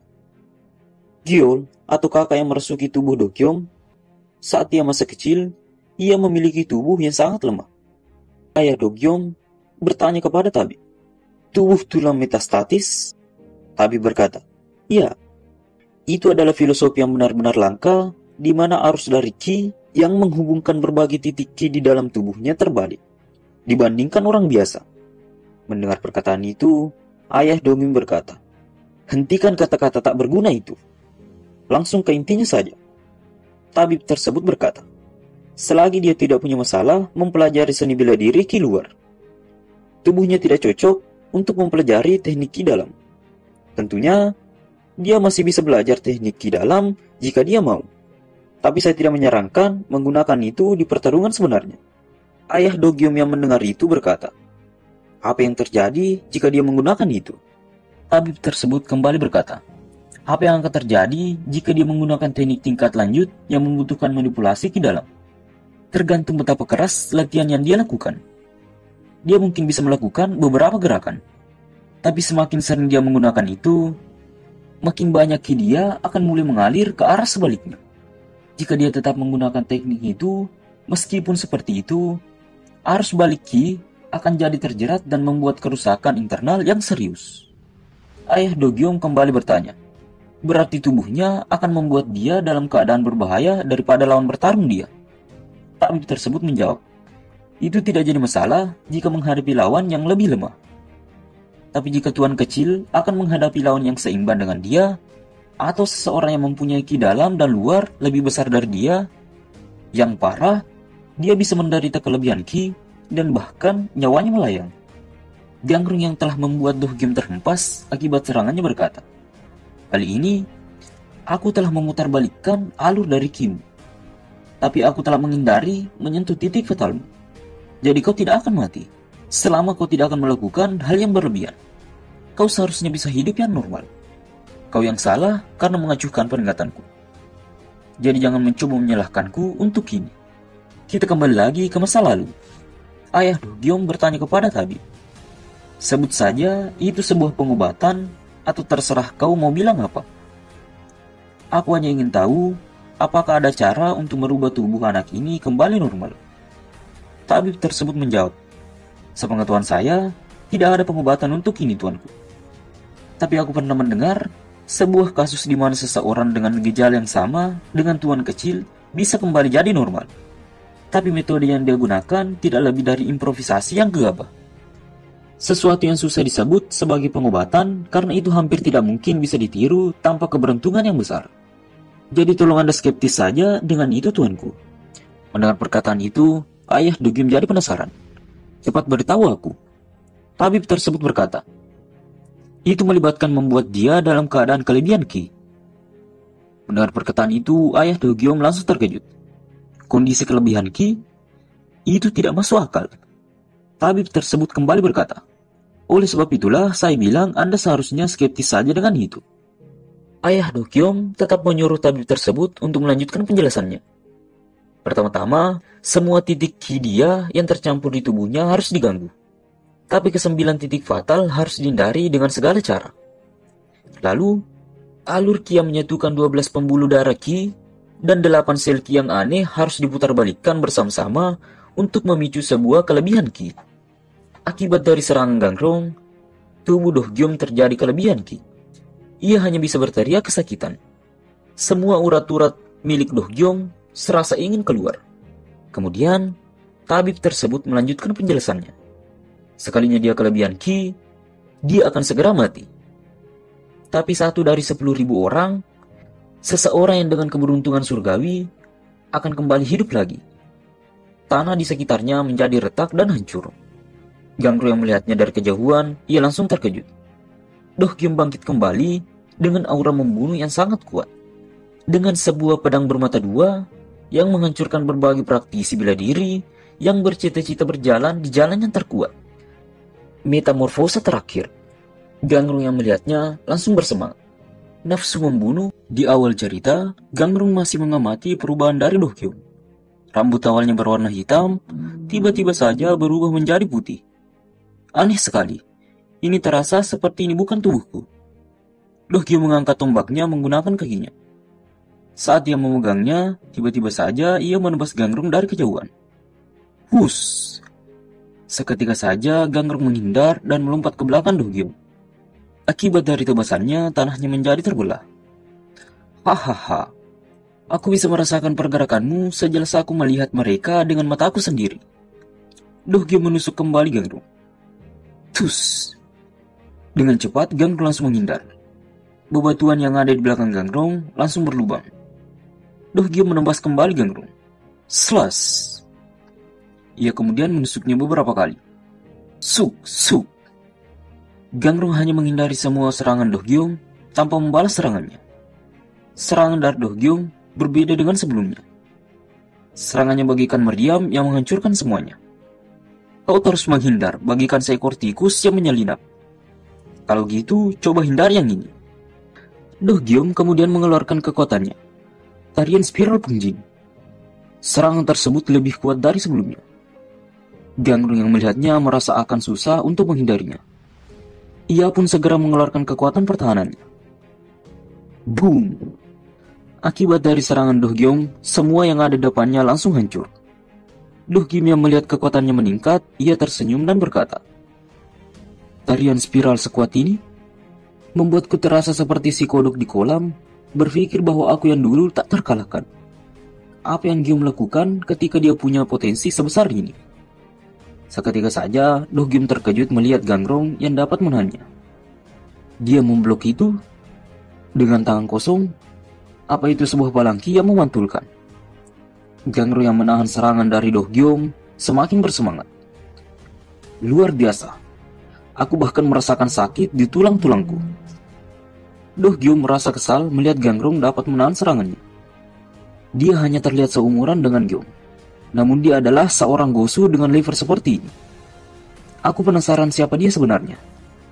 Doh Gyum yang bersiap untuk menyerangnya lagi berkata, "Kalau gitu, mari kita lihat dapat bertahan berapa lama dirimu itu." Gangru yang melihatnya, ia menghela nafasnya. Aku sudah mulai menyesal sekarang. Aku penasaran ada berapa banyak yang seperti dia di luar sana. Jika aku tahu ini akan seperti ini, itu mungkin tidak terlalu buruk untuk melakukan apa yang guru bilang. Kemudian, di tempat Jiren berada, ia mencoba berjalan untuk pergi dari wilayah Ging Matahari Bulan. Tiba-tiba saja, ia mendengar suara ledakan dari arah Gangrung berada. Ia kemudian mengabaikan ledakan tersebut. Dia bilang, dia akan segera kembali. Toh, si tuan muda itu lebih hebat dari yang aku kira sebelumnya. Ia bisa bertahan selama ini melawan Gangrung. Di tempat Gangrung dan Doh Gyum berada, terjadi pertarungan sengit antara keduanya. Walaupun Gangrung hanya bertahan tanpa menyerang balik, Doh Gyum pun berhasil menyerang Gangrung dan menghempaskannya. Apa kau sengaja tidak menyerang balik? Atau kau terlalu sibuk bertahan sampai-sampai kau nggak punya kesempatan? Aku salut kau bisa bertahan selama ini. Tapi aku sudah tidak tertarik lagi denganmu sekarang. Aku akan bertanya kepadamu sekali lagi. Kau anggota sekte mana? Ada berapa banyak di sana yang lebih kuat dari dirimu? Ayolah, kasih tahu aku. Kasih tahu aku itu dan aku akan melepaskanmu. Gangru yang mendengarnya, ia tersenyum dan berkata, "Seperti yang aku bilang, itulah apa yang ingin aku tanyakan kepadamu. Semakin kuat lawannya, makin susah untuk mengalahkan dia tanpa membunuh dia. Terutama ketika lawannya tiba-tiba menjadi lebih kuat karena lompatan Ki. Ya, tapi itu sekarang nggak berguna. Karena aku sudah mengukur kekuatanmu. Aku akan habisi kau dengan baik kali ini. Ayolah, mari kita mulai." Doh Gyum yang mendengarnya berkata, "Aku tak bisa berkata-kata lagi. Apa kau salah mengerti akan sesuatu? Kalau kau pikir, kalau aku menggunakan seluruh kekuatanku untuk gerakan barusan." Gangrung berkata, Tidak. Aku benar-benar sudah mengerti. Kau ingin tahu soal sekteku, jadi kau menekan kekuatanmu agar tidak membunuhku, iya kan? Jadi kali ini, lawan aku dengan segenap kekuatanmu." Doh Gyum yang mendengarnya menjadi makin kesal. "Brengsek, kau baru saja membuang kesempatan terakhirmu untuk tetap bisa hidup. Kalau kau sebegitu inginnya mati, akan kukabulkan keinginanmu itu. Akan kuhapus semua jejak kehidupanmu." Doh Gyum pun mengayunkan tombaknya berputar.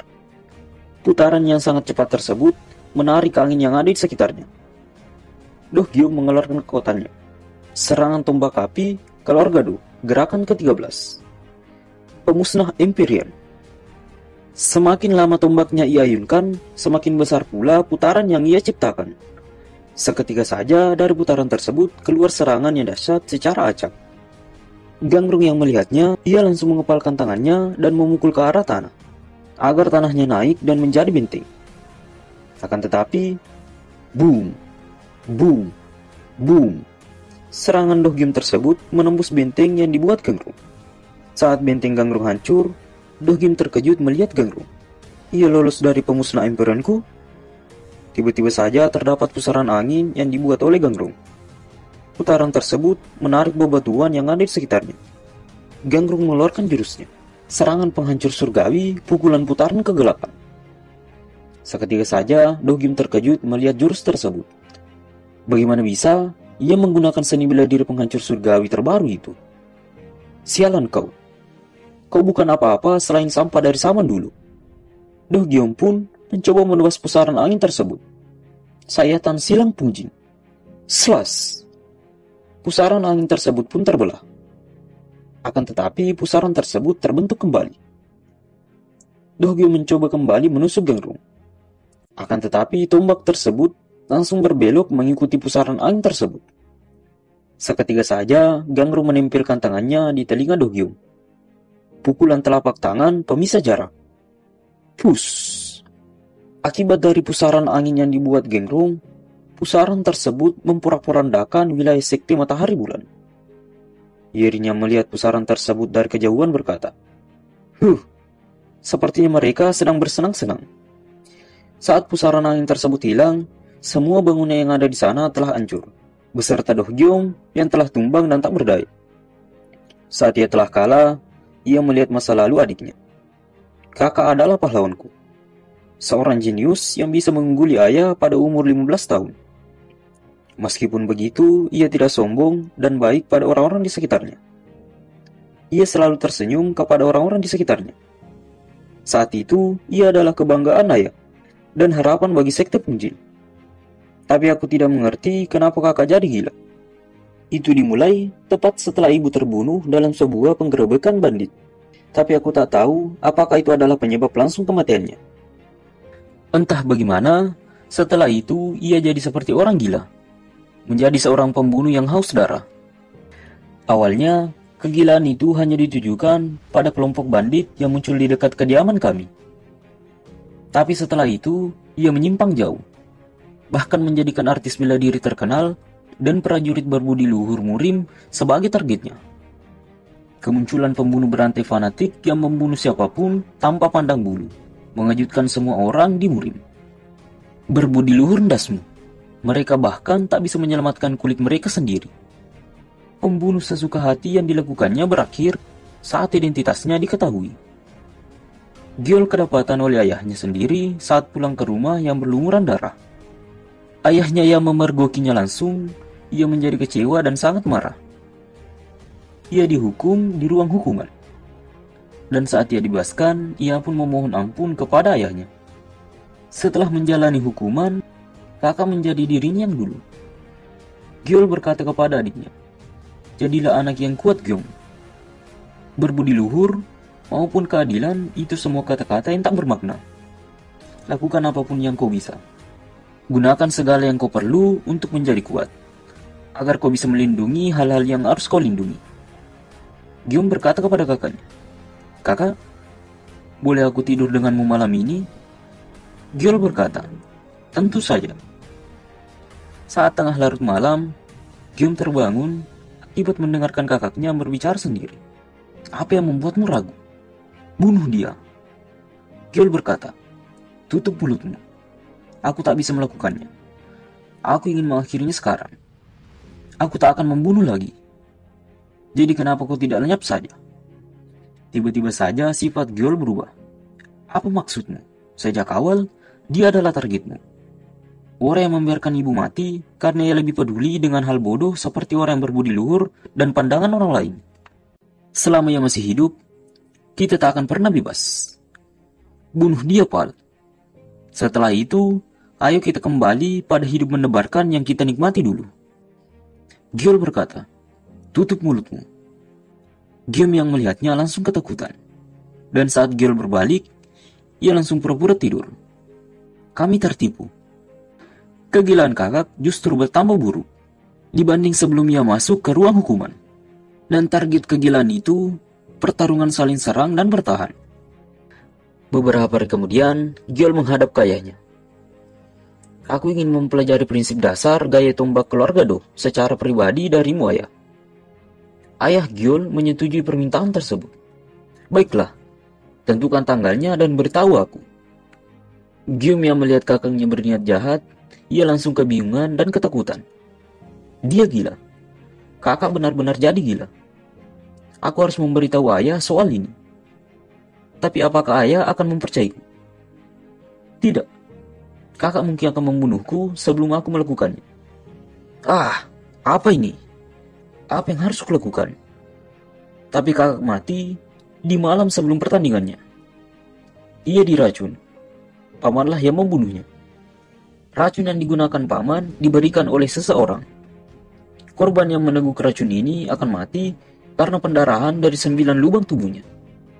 Tapi, untuk apa kau membutuhkan ramuan berbahaya ini? Pamannya berkata, "Ada deh, hahaha." Paman yang menganggap kakak sebagai duri di sisinya, ia meracuninya dan hanya aku yang tahu soal ini. Gyeol berkata, "Apa? Aku tak pernah melihat paman mencampur racunnya dengan mata kepala aku sendiri. Ini bukan ingatanku." Gyeol tersenyum dan meminum racun yang berada di tangannya. "Tidak apa-apa. Ini tidak berjalan seperti yang kuharapkan. Tapi kau menghentikanku dengan baik.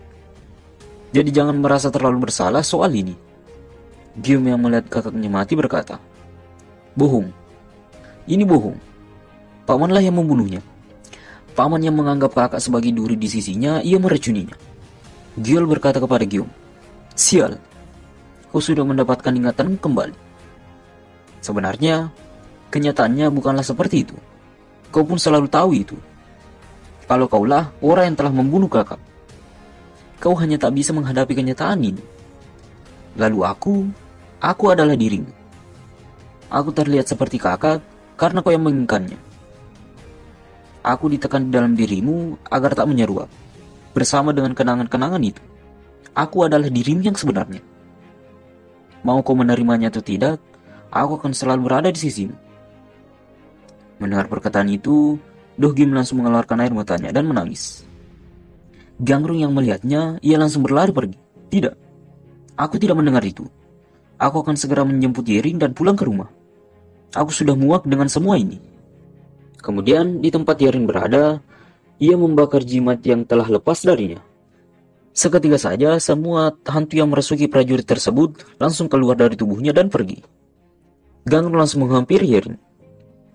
Aura membunuh yang aneh dan kacau itu sudah pergi. Kurasa orang-orang itu sudah tidak kerasukan lagi. Akibat kejadian yang telah terjadi, Yering merasa bersalah. Beberapa orang mati. Apa masih ada yang harus aku lakukan? Dan mungkin itu adalah kesalahanku. Mendengar perkataan itu, Gangrung berkata, "Apa kau butuh lebih banyak waktu?" Yering menjawab, "Tidak, aku baik-baik saja. Ayo kita pergi." "Oh, apa yang terjadi pada orang itu?" Gangrung berkata, "Kita menyelesaikannya dengan damai. Hahaha." Yering kembali berkata, "Jangan bilang kau membunuhnya." Seketika saja Gangrung berkata, Tidak, ia masih hidup. Aku bicara jujur sekarang. Ia bahkan lebih tabah dari pria bertubuh permata yang kutemui sebelumnya." Setelah semua kejadian yang terjadi, Dohgim telah sadar kembali, fajar pun muncul dan menyinari wilayah Gunung Naga Kuning. Dohgim pergi bertemu dengan ayah dan adiknya di Sekte Pungjin. Setelah beberapa hari ke belakang, aku tidak berada di Sekte Pungjin. Banyak hal yang telah berubah di sekelilingku, termasuk diriku sendiri. Apa yang paman katakan tentang keruntuhan Sekte Pungjin itu benar. Tapi aku belum tahu kalau Sekutu Murim benar-benar orang yang ada di balik kejadian itu. Berapa banyak kebenarannya dan berapa banyak kebohongannya, satu hal yang pasti adalah paman ikut andil di dalamnya. Saat Dohgyo memeriksa Curyo yang tersegel, ia berkata, "Sudah kuduga." Segelnya menghilang. Dohgyo memeriksa wilayah Sekte Pungjin. Semuanya telah hancur berantakan. Tiba-tiba saja Gyul muncul dan berkata, "Dasar bodoh. Sudah kuduga ini akan terjadi. Sudah kubilang untuk memberitahunya, bukan? Bukankah aku sudah memperingatkanmu berulang kali? Orang seperti apa dia itu?" Dohgyo berkata, "Diamlah. Aku tak punya pilihan lain. Aku harus menemukan apa yang sudah paman lakukan." Gyul kembali berkata, "Tapi kau selalu ragu hampir setiap waktu. Semua kekayaan keluarga yang diturunkan selama beberapa generasi hilang. Hanya untuk memenuhi rasa penasaranmu yang sepele itu. Dengan apa kau membangun kembali Sekte Pungjin sekarang? Ayo beritahu aku." Dohgyo yang merasa kesal mendengarnya, ia langsung berteriak, "Apa aku akan membangun kembali Sekte Pungjin atau aku akan menghancurkannya, itu urusanku. Berhenti membayang-bayangiku dan enyahlah." Adiknya yang melihatnya menjadi kebingungan. "Kakak, apa yang sedang kau pikirkan seserius itu? Kau sudah berdiri di sana cukup lama." Mendengar perkataan itu, Dohgim langsung tertawa. "Hahaha, begitu ya. Maaf, karena kita harus melihat-lihat di sekitar sini. Ayo kembali." Setelah itu, Dohgim berada dalam hutan, ia menguji kekuatannya. Kus! Hanya sekali tebasan, pepohonan yang ada di sekitarnya langsung terpotong. Para prajurit dan adik Dohgyo yang melihatnya langsung terkejut. Bahkan belum setengahnya dari kekuatan yang kumiliki waktu itu, tapi aku pulih lebih cepat seiring berjalannya waktu. Tiba-tiba saja Gyul muncul. Hehehe. Kalau kau memikirkannya dengan baik, pria yang menggunakan teknik penghancur surga itu adalah penyelamatmu. Ia sedikit kasar waktu itu. Tapi berkatnya kau bisa melewati kutukan dari fisiologi sialan itu. Dohgyo mengingat Gangrung dan tersenyum. Penyelamat kau adalah dia? Gyul berkata, Kau akan membayarnya kembali, bukan? Kalau kau berhutang budi pada seseorang. Do Hyun langsung berkata, tentu saja. Baik itu kebaikan ataupun dendam, aku selalu membayar hutangku. Tapi saat dia kembali untuk menemuinya lagi, hanya Yerin dan ibunya Yerin yang ia temukan. Gangrung sudah pergi. Di awal cerita, di tengah hutan, seseorang yang sedang berjalan di tengah lebatnya hujan, tiba-tiba saja di tengah perjalanannya, flash! Wah, sial! Ia dikejutkan oleh seorang pria yang tengah tergeletak di tanah dengan luka di sekujur tubuhnya. Pemuda tersebut adalah Gawubuk.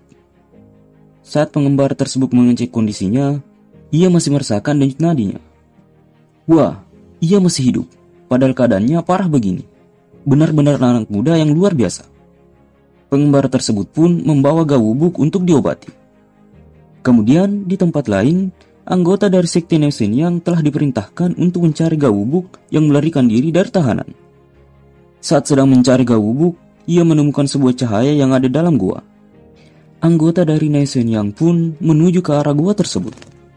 Di dalam gua tersebut, orang yang menyalakan api adalah pengembara yang telah menyelamatkan Gawubuk. Harusnya kudengarkan mereka saat mereka memohon padaku untuk tinggal beberapa hari lagi. Ini balasan karena aku sudah keras kepala. Saat masih mengoceh, ia melihat beberapa orang yang telah datang. Anggota yang melihat seseorang berada dalam goa bersiap untuk menyerang. Sudah kuduga, masih ada yang tersisa dari mereka. Seketika saja komandan dari anggota tersebut menghentikan anggotanya dan mulai negosiasi dengan pengembara tersebut. Kau tidak terlihat berasal dari daerah ini, Pak Tua? Pengembara tersebut menjawab, ya, kau benar. Mendengarkan perkataan itu, komandan tersebut memperkenalkan dirinya. Kami dari Nesen Yang. Pernah mendengarnya? Baru-baru ini kami diterobos oleh mata-mata terlatih dari sebuah organisasi gelap yang dikenal sebagai Lembah Baikma. Kami menawan mereka dan mencari tahu dari mana mereka berasal melalui interogasi. Tapi kami masih belum mengetahui siapa sebenarnya mereka. Pria di sana adalah salah satu dari mereka. Apa kau juga terlibat, Pak Tua? Pengembara tersebut menjawab, tidak. Komandan tersebut kembali berkata, kalau begitu, karena ia adalah pelarian yang sedang kami kejar, kami akan membawanya. Tolong lupakan semua perkataanku tadi. Saat anggota Nesen yang hendak mengambil Gawubuk, ia dihentikan oleh pengembara tersebut. Tunggu, itu benar bahwa aku tidak terlibat dengan semua ini. Tapi aku tak berpikir kalau anak muda ini sepenuhnya tak memiliki hubungan denganku. Dengan wajah tersenyum, ia berkata, kebetulan, cucu perempuanku juga ada di Lembah Baikma. Mendengar perkataan itu, anggota dari Nesen yang langsung terkejut. Aku merasakan ki yang mengagumkan darimu. Karena itu, aku mencoba untuk tetap berlaku sopan. Terlepas dari kedudukanku sebagai seorang anggota senior terhormat muring. Tapi kau adalah salah satu dari mereka. Pengembara tersebut berkata, oh bukan begitu. Aku tidak ada hubungannya dengan pria ini atau semacamnya. Komandan tersebut berkata, jangan bicara lagi. Tapi karena kau mengakui identitasmu, aku akan memberimu dua pilihan. Kau juga ikut bersama kami dengan tenang, atau kau ikut dengan diseret paksa oleh kami. Mendengar perkataan itu, pengembara tersebut berkata, omong kosong dengan senior terhormat. Kau bahkan tak memberiku kesempatan untuk menjelaskan. Inilah alasannya kenapa sulit menyelesaikan sesuatu hal dengan kata-kata. Saat pengembara tersebut berdiri, anggota dari Nesen Yang menjadi terkejut melihat tubuhnya yang sangat besar dan tinggi. Kenapa dengan orang tua ini? Tubuhnya sangat tinggi. Ia tidak terlihat sangat besar saat ia duduk tadi. Pengembara tersebut kembali berkata, akan lebih baik kalau kau memberiku pilihan, berpura-pura tidak pernah bertemu satu sama lain, dan pergi ke jalannya masing-masing. Tapi jika aku dipaksa untuk memilih antara dua pilihan yang kau berikan, aku akan memilih untuk pergi dengan diseret paksa oleh kalian. Saat komandan tersebut lebih memperhatikan pengembara tersebut, ia melihat pengembara tersebut memiliki tato ular di lengannya. Tato ular itu, di mana aku pernah melihatnya? Tangkap dia. Kita harus mengetahui siapa sebenarnya mereka. Tangkap dia hidup-hidup. Saat anggota dari Nesen yang ingin menangkapnya, pengembara tersebut langsung mengeluarkan kekuatannya. Karena ini jadi seperti ini, kurasa aku juga harus melihat seberapa bagus hasil panen saat ini. Boom! Ledakan pun terjadi dalam gua tersebut. Kemudian, di tempat Gangrung bekerja, beberapa pelanggan yang datang tengah membahas tentang sekte geng matahari bulan. Siapa sangka, kalau sesuatu seperti itu bisa terjadi pada kelompok matahari bulan. Aku tak percaya ini. Beberapa orang bilang kalau itu dilakukan oleh seorang master petapa yang tak tahan lagi dan tak bisa hanya menonton perilaku kejam mereka. Sedangkan beberapa yang lain bersikuku kalau kelompok itu terlibat perselisihan internal dan berkelahi satu sama lain. Aku tak tahu mana yang benar. Ngomong-ngomong, yang penting para penjahat kejam itu sudah mati sekarang.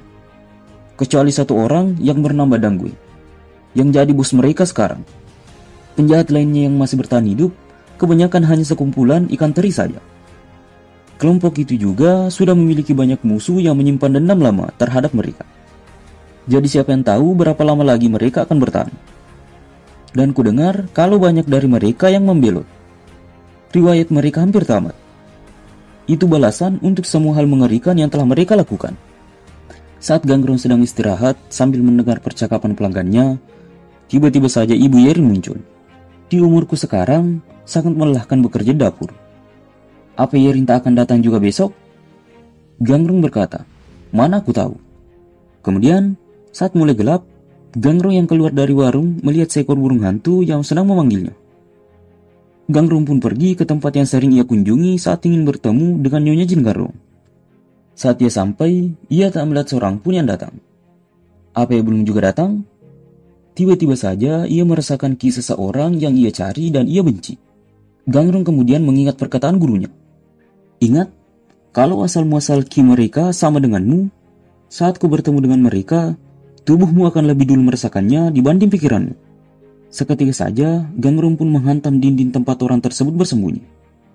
Saat dindingnya hancur, Gangrong beradu ki dengan orang tersebut. Seketika saja orang tersebut terlempar ke belakang. Saat Gangrong hendak menyerangnya lagi, ia dihentikan oleh orang tersebut. Orang tersebut adalah Gawubuk. Luar biasa. Seperti yang diharapkan dari murid seorang penghancur massal. Gangrong yang melihatnya langsung terkejut. Gawubuk? Bagaimana kau bisa? Seketika saja Gawubuk tertawa. Hahaha, reaksimu itu membuatku semakin penasaran ki siapa yang kucuri ini. Gawubuk kemudian menceritakan dirinya saat ditawan oleh anggota Nesunyang. Saat Gawubuk ditawan, pemimpin dari Nesunyang pergi menemui Gawubuk. Dia orangnya, orang yang bilang kalau ia memiliki sesuatu untuk diberitahukan padaku secara pribadi. Penjaga tersebut berkata, ya tuanku, tapi aku yakin ia hanya berbohong untuk menyelamatkan diri. Tolong serahkan ini pada kami. Pemimpin tersebut memerintahkan penjaganya untuk melepaskan dia. Gawubuk dengan suara pelan berkata, penghancur massal. Pemimpin tersebut mengangkat wajah Gawubuk. Apa katamu tadi? Seketika saja Gawubuk memegang tangan pemimpin tersebut. Kubilang, murid penghancur massal sedang mencarimu. Gawubuk langsung mencuri ki melalui tangan pemimpin tersebut. Saat ia merasakan kinya diserap, ia pun langsung menghempaskan Gawubuk. Tangan pemimpin tersebut langsung kering dan remuk. Ikat ia kembali. Kita akan melanjutkan interogasinya hingga kita mengetahui siapa mereka. Gangrong yang mendengar cerita Gawubuk langsung terkejut. Ketua Nesunyang, Gawubuk berkata, ya, tapi aku tidak bisa mengatakan dengan yakin kalau ia benar-benar salah satu dari mereka. Gangrong bertanya, apa aku belum pernah melihat wajah mereka sebelumnya? Gawubuk kemudian menjawabnya, aku pernah melihat mereka beberapa kali saat aku masih muda. Jadi aku mengingat wajah mereka dengan samar. Tapi aku tak bisa melihat wajah orang itu. Yang ku bisa hanyalah mencuri sedikit inti kinya. Sekarang, karena kau sudah merasakannya sendiri, aku akan membiarkanmu mencari tahu ki milik siapa ini. Gawubuk hanya melihat Gangrong yang hanya terdiam. Tapi sepertinya kau sudah mengetahuinya. Gangrong hanya berkata, ya. Kemudian, keesokan harinya, Gangrong bertemu dengan Nyonya Jin Garong, atau yang lebih dikenal Nyonya Lembah Baekma. Kartu izin lewat dan sebuah peta, sungguh hanya itu yang kubutuhkan. Kalau ada yang lain, katakan saja padaku. Mendengar perkataan itu, Gangrong berkata, tidak perlu, ini sudah cukup. Nyonya Jin Garong kembali berkata, oh, biaya tambahan yang kau ajukan lebih tinggi dari perkiraanku. Tapi aku akan menambahnya ke rekeningmu. Jadi bayar ini saat ku kembali nanti.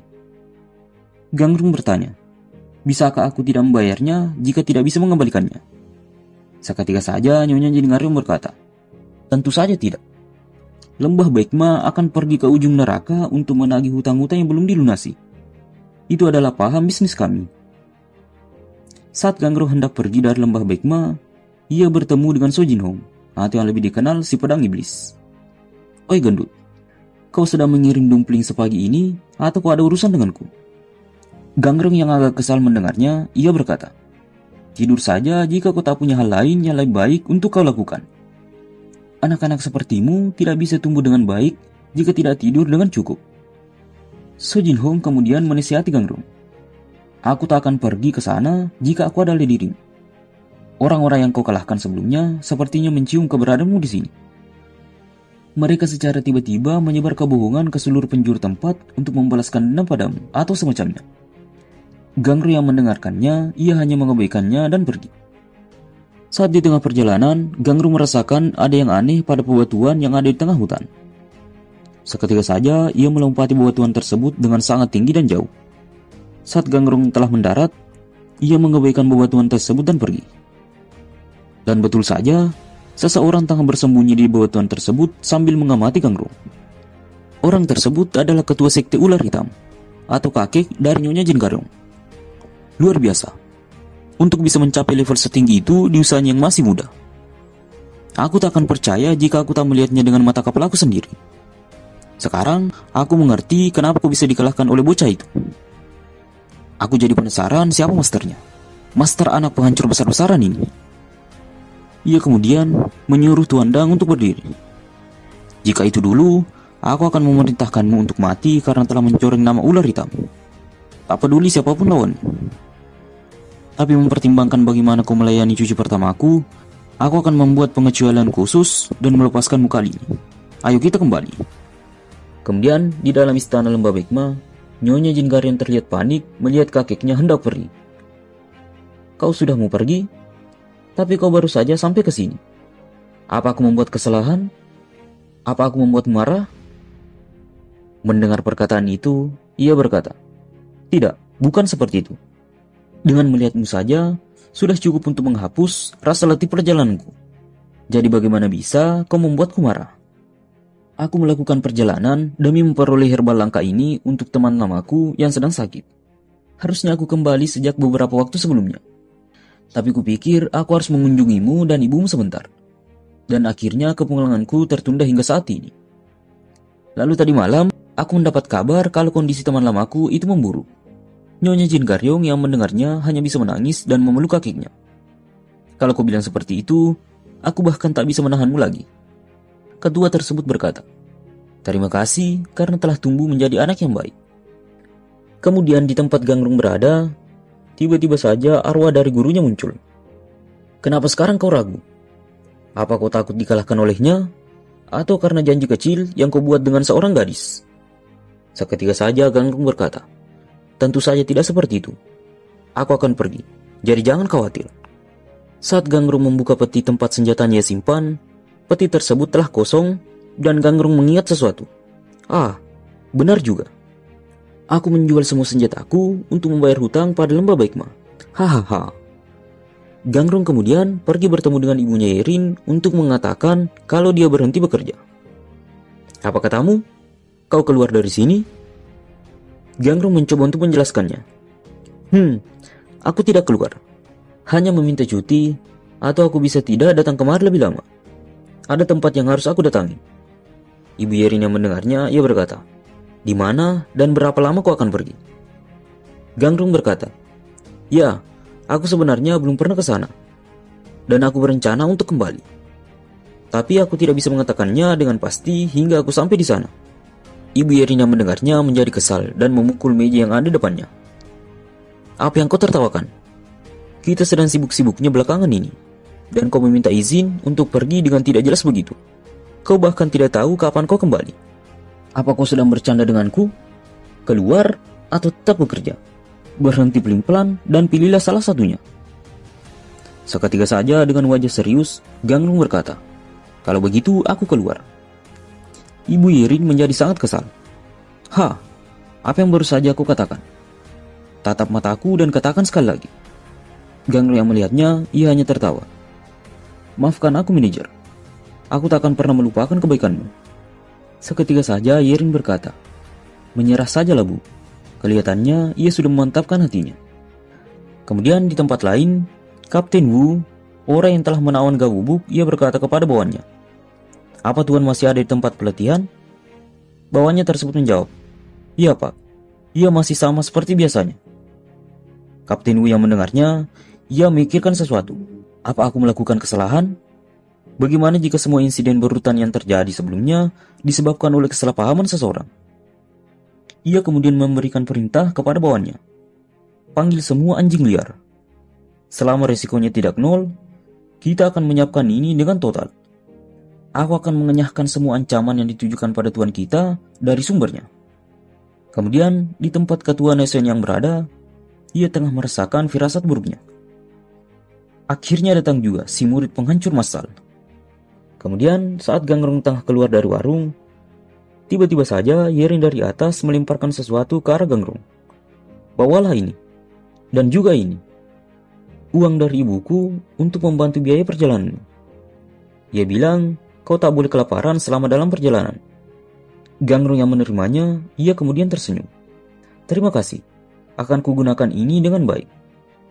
Tolong katakan terima kasih juga pada manajer untukku." Yerin bertanya kepada Gangrong, "Gangrong, apa kau serius saat kau bilang tidak yakin akan kembali atau tidak?" Gangrong yang mendengarnya, ia berkata, Ya, kau tahu, aku tak bisa mengatakannya dengan yakin sampai aku benar-benar di sana." Seketika saja Yerin berkata, "Kalau begitu jangan pergi." "Kalau aku mengatakan itu, apa kau akan tetap di sini?" Gangrong yang mendengarnya, ia hanya terdiam. "Aku hanya bercanda bodoh, cepatlah pergi." Saat Yerin melihat Gangrong telah pergi, ia berkata dalam hatinya, "Tak ada gunanya mencegahnya pergi. Ia tak akan percaya padaku meskipun aku sudah memberitahunya." Di awal cerita, Gangrong menuju wilayah Nesenyang. Ia bertujuan ke sana untuk memastikan apakah ketua Nesenyang adalah orang ia cari atau bukan. Untuk menuju ke sana butuh beberapa hari untuk sampai di sana. Pada saat malam hari tiba, ia hanya tidur di bawah bebatuan atau di bawah pohon. Dan di pagi hari, ia melanjutkan perjalanannya. Ia juga terkadang menumpang kepada orang-orang yang membawa barang-barangnya. Kemudian, saat hujan lebat, ia hanya mencari tempat untuk berteduh sambil beristirahat. Saat hujannya reda, ia melanjutkan perjalanannya kembali. Tiba-tiba saja di perjalanannya tersebut, tiba-tiba saja sepatunya rusak. Ia kemudian menggantinya dengan yang baru. Sepatu yang ia pakai sekarang adalah sepatu yang ketiga. Saat Gangrong sedang beristirahat, tidak jauh dari tempatnya, seorang penjual obat sedang mengadakan sayembara. Sayembara tersebut adalah memberikan orang-orang imbalan bagi yang dapat mematahkan papan kayu cemara. Penjual obat tersebut adalah Wang Wugi. Ada lagi yang mau mencoba untuk mematahkan papan kayu cemara ini? Seperti yang kukatakan, patahkan kayu ini dan aku akan memberikan kalian 10 koin. Para orang tua yang melihat yang muda-muda tidak dapat mematahkannya, ia berkata, "Tidak, aku tidak mau. Bagaimana mungkin ada yang bisa mematahkan papan setebal itu? Aku akan mencobanya jika aku 10 tahun lebih muda." Saat Wang Wugi melihat tak ada yang ingin mencobanya lagi, ia berkata, "Kurasa sudah tak ada lagi orang yang mau mencobanya." Kalau begitu, ia kemudian memanggil seorang anak. "Seol, anak ini berasal dari desa Muya. Tempat itu sudah hancur sekarang. Saat pertama kali aku menemukannya, ia mengalami gizi buruk hingga sulit berjalan. Tapi setelah ia mulai meminum pil persembahan ini sebanyak 3 kali sehari, ia menjadi sangat kuat, hingga bisa memburu seekor beruang." Orang-orang yang mendengarnya, ia tak percaya. "Oh, yang benar saja. Lupakan soal beruang. Anak rempeng itu bahkan tak mungkin bisa menangkap seekor cacing tanah." Wang Wugi yang mendengarnya, ia berkata, "Untuk kalian yang meragukannya, akan kudemonstrasikan bagaimana ia akan mematahkan papan kayu cemara ini. Seol, ayo lakukan." Saat Seol memukul papan tersebut, tiba-tiba saja, krak, papan tersebut langsung patah. Orang-orang yang melihatnya langsung terkejut. "Wah!" Wang Wugi membuang papan tersebut. "Oke, sekali lagi." Seol kemudian memukul papan tersebut. Tiba-tiba saja, krak, papan tersebut patah lagi. Orang-orang yang melihatnya semakin terkejut. "Wah, luar biasa. Bahkan ia tidak terlihat memukulnya dengan keras." Wang Wugi kembali berkata, Sekarang untuk yang terakhir kali. Wang Wugi ia mengadakan sayembara sambil memerhatikan Gangrong. Saat ia melihat Gangrong tidak memperhatikannya, tiba-tiba saja ia tidak fokus pada pertunjukan tersebut. Seketika saja saat Seol memukulnya, krak! Papan tersebut justru patah ke arah sebaliknya. Seketika saja orang yang melihatnya langsung kebingungan. Seol langsung membisikkan Wang Wugi, "Ke arah sebaliknya, Paman." Wang Wugi pun membalikan arah papan yang patah tersebut. Orang-orang yang melihatnya merasa kecewa. "Hei, apa-apaan itu? Aku melihatnya." Anak itu tidak mematahkannya, tapi pria itu yang melakukannya dengan cengkeramannya. Wang Wugi yang merasa panik, ia berkata, "Itu tidak masuk akal, bukan? Mungkin sulit untuk mempercayainya. Tapi yang baru saja kalian saksikan adalah teknik untuk mematahkan sesuatu. Saat kalian meminum pil persembahan ini 3 hari sekali atau lebih dari itu." Orang-orang yang mendengarkannya, ia hanya menggawaikannya. "Ya, baiklah. Aku hampir tertipu dan akan membelinya. Ayo kita pergi. Aku tak tahu kenapa pedagang obat keliling selalu melakukan penipuan." Seol berkata kepada pamannya, "Apa itu tadi di akhir? Padahal kita hampir berhasil meyakinkan mereka." Tiba-tiba saja seorang pemuda mendekat kepada Wang Wugi. "Kau mau beli pil persembahannya? Apa kau punya uang?" Orang tersebut berkata, "Bukan. Aku melihatnya tadi, dan bukan begitu caranya kau berbisnis. Akan lebih baik jika kau bilang kalau efek dari pil itu akan memberikan cengkeraman yang kuat sepertimu." Seol yang mendengarnya, ia langsung merasa kesal dan melempar orang tersebut. Wang Wugi langsung menasihati Seol, "Kita tidak akan berhasil berbisnis di desa ini. Berhenti membuang-buang tenagamu dan mulailah beres-beres." Kemudian, pesanan yang Gangrong tunggu telah datang. Saat ia mengambil pesanannya, ia pun melanjutkan perjalanannya. Tiba-tiba saja saat di perjalanan, Gangrong melihat orang yang telah dirampok. "Ah, tolong jangan lukai kami. Akan kuberikan apapun selain ini. Kalau kalian mengambil semua ini, keluargaku yang tak sabar menunggu kami pulang akan mati kelaparan." Para perampok tersebut berkata, "Hahaha, ya ampun. Kita sudah datang sejauh ini, dan yang kita dapatkan hanyalah seorang pecundang seperti ini. Hahaha, kita tidak beruntung. Biarkan saja mereka pergi." Wang Wugi yang mendengarnya, ia merasa gembira. "Benarkah? Terima kasih banyak." Seketika saja perampok tersebut berkata, "Kami akan membawamu ke neraka." "Tentu saja." Saat perampok tersebut ingin menyerang Wang Wugi, tiba-tiba saja, orang tersebut langsung terjatuh. Perampok lain yang melihatnya, ia berkata, "Siapa itu tadi?" "Hai kau bajingan gila, apa kau tahu kau sedang berurusan dengan siapa?" Seketika saja, Gangrong langsung menghabisi perampok tersebut dengan sekejap. Wang Wugi yang telah diselamatkan, ia berkata, "Oh, tunggu Tuan. Kau baru saja menyelamatkan nyawa kami, Tuan. Aku tak tahu bagaimana cara untuk membalasmu. Kumohon, rumah kami tak terlalu jauh dari sini. Paling tidak, aku ingin memberi makanan. Tolong jangan menolak." Gangrong mendengarnya, ia berkata, "Tidak perlu. Ada sesuatu tempat yang harus kudatangi. Sungguh, yang tadi itu tak usah dipikirkan." Wang Wugi kemudian menanyakan tempat yang akan didatangi Gangrong. Nama tempatnya adalah Neosenyang, tapi aku belum pernah ke sana. Dan tak mudah mencari jalan menuju ke sana hanya dengan bergantung pada peta. Wang Wugi yang mendengarnya, ia tiba-tiba saja langsung memegang lengan Gangrong. "Hahaha, luar biasa. Rumahku tepat berada di jalan yang menuju ke arah Neosenyang. Karena masih harus jalan dari sana, tolong menginaplah 1 malam di rumah kami." Gangrong yang mendengarnya, ia berkata, "Kau tahu Neosenyang?" "Tentu saja. Kalau kau mau, aku bahkan bisa mengantarmu ke sana, Tuan. Kau menyelamatkan hidup kami. Akan kulakukan apapun untukmu, Tuan." Gangrong yang mendengarnya, ia pun bersedia menuju ke rumah Wang Wugi. Saat ia sampai, ia melihat beberapa anak kecil telah menunggu kedatangan Wang Wugi. Anak-anak tersebut pun langsung berlari menuju ke Wang Wugi. Saat malam hari tiba dan anak-anak telah tidur, Wang Wugi berkata, "Anak-anak ini sangat ribut tadi." Gangrong membantu Wang Wugi mengangkat anak-anak tersebut ke tempat tidurnya masing-masing. Lalu Wang Wugi berkata, "Aku bersikeras mengundangmu ke rumahku, tapi hanya bisa menyuguhimu makanan yang tidak mewah dan tempat lusuh untuk tidur. Aku harus bilang kalau aku sedikit merasa malu." Hahaha. Mendengar perkataan itu, Gangrong berkata, "Tolong jangan merasa seperti itu. Makanannya enak. Selain itu, ini bukanlah tempat yang buruk untuk tidur." Wang Wugi mengeluarkan sesuatu untuk Gangrong. "Aku tak tahu kalau ini bisa memperbaikinya." Tapi aku ingin menawarimu minum untuk meminta maaf karena telah menjadi tuan rumah yang miskin. Bagaimana tuan? Ini disebut dengan wine pemabuk. Akan terjadi 7 perubahan rasa dari mulai wine ini menyentuh bibirmu hingga kau menelannya. Aku membelinya saat melewati daerah Guiju. Gangrong pun menerima minuman tersebut. Aku baru sadar kalau aku masih belum tahu namamu tuan. Aku seorang pedagang keliling, dan namaku adalah Wangugi. Kalau kau tak keberatan, boleh aku tahu namamu? Gangrong langsung memperkenalkan dirinya. Namaku Gangrong. Wangugi yang mendengarnya, ia berkata, baiklah kalau begitu.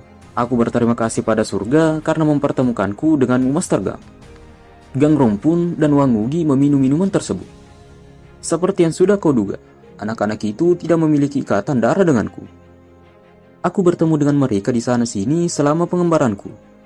Salah satu dari mereka bertahan hidup dengan mengemis, berpindah dari satu desa ke desa lainnya, bahkan tidak mengetahui nama atau umurnya sendiri.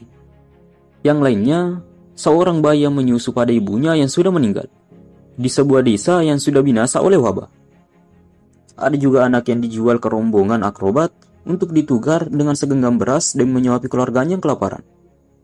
Aku menemukannya saat ia melarikan diri setelah disiksa. Dan aku membawanya ke rumah ini setelah membayar hutangnya. Gangrong yang mendengarnya, ia langsung tersenyum. Kau tersenyum? Kau pasti merasa ini terlalu bodoh untuk dipercaya. Tapi aku bersumpah kalau itu semua benar. Gangrong yang mendengarnya, ia berkata, bukan, aku bukan tersenyum karena itu. Aku tersenyum karena di desa lamaku ada beberapa orang yang seperti dirimu.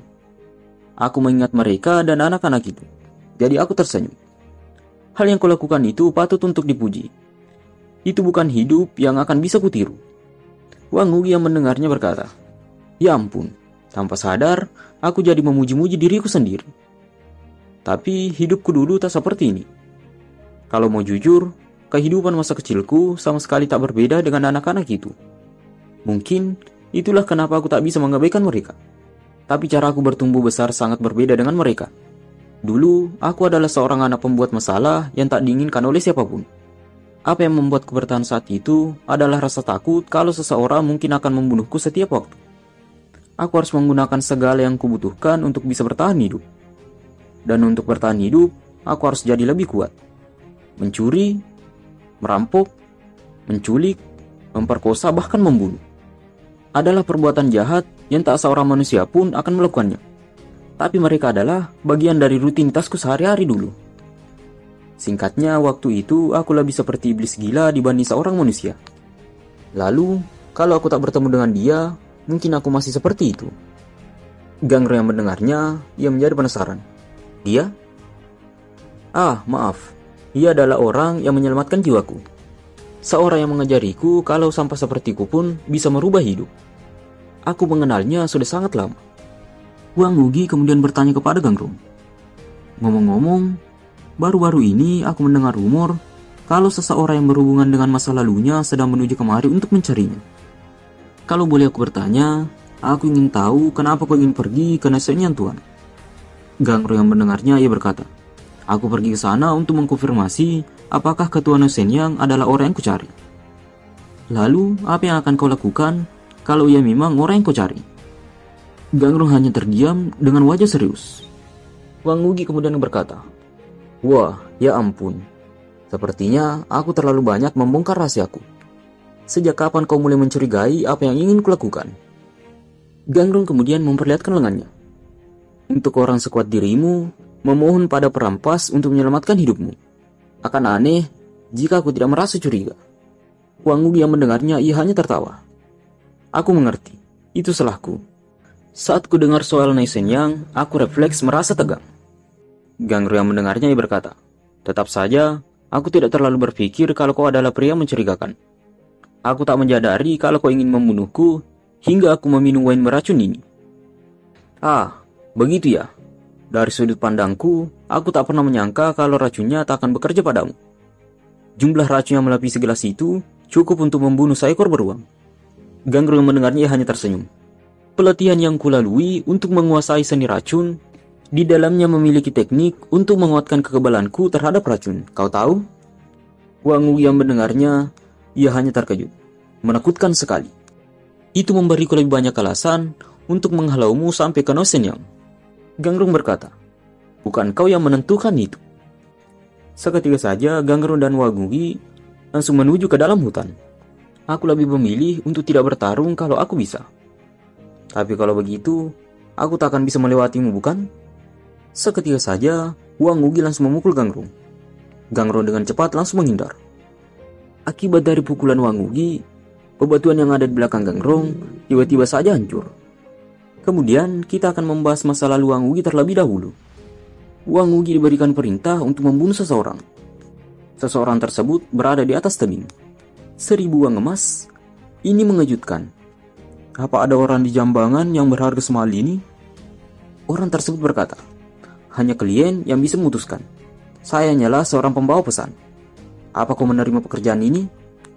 Wangugi kemudian menyetujui pekerjaan tersebut. Saat ia masih memanjat tebing, tiba-tiba saja batu yang ia pegang tiba-tiba terlepas. Seketika saja, Wangugi langsung terjatuh. Apa aku akan mati? Tiba-tiba saja, seseorang muncul dan menyelamatkan Wangugi. Seseorang tersebut adalah target yang Wangugi ingin bunuh. Saat Wangugi telah diobati, dia tiba-tiba saja langsung terbangun. Semua badannya masih merasakan sakit, terutama di bagian lengan dan kakinya. Orang tersebut muncul dan berkata, kau sudah bangun? Untunglah kau masih muda.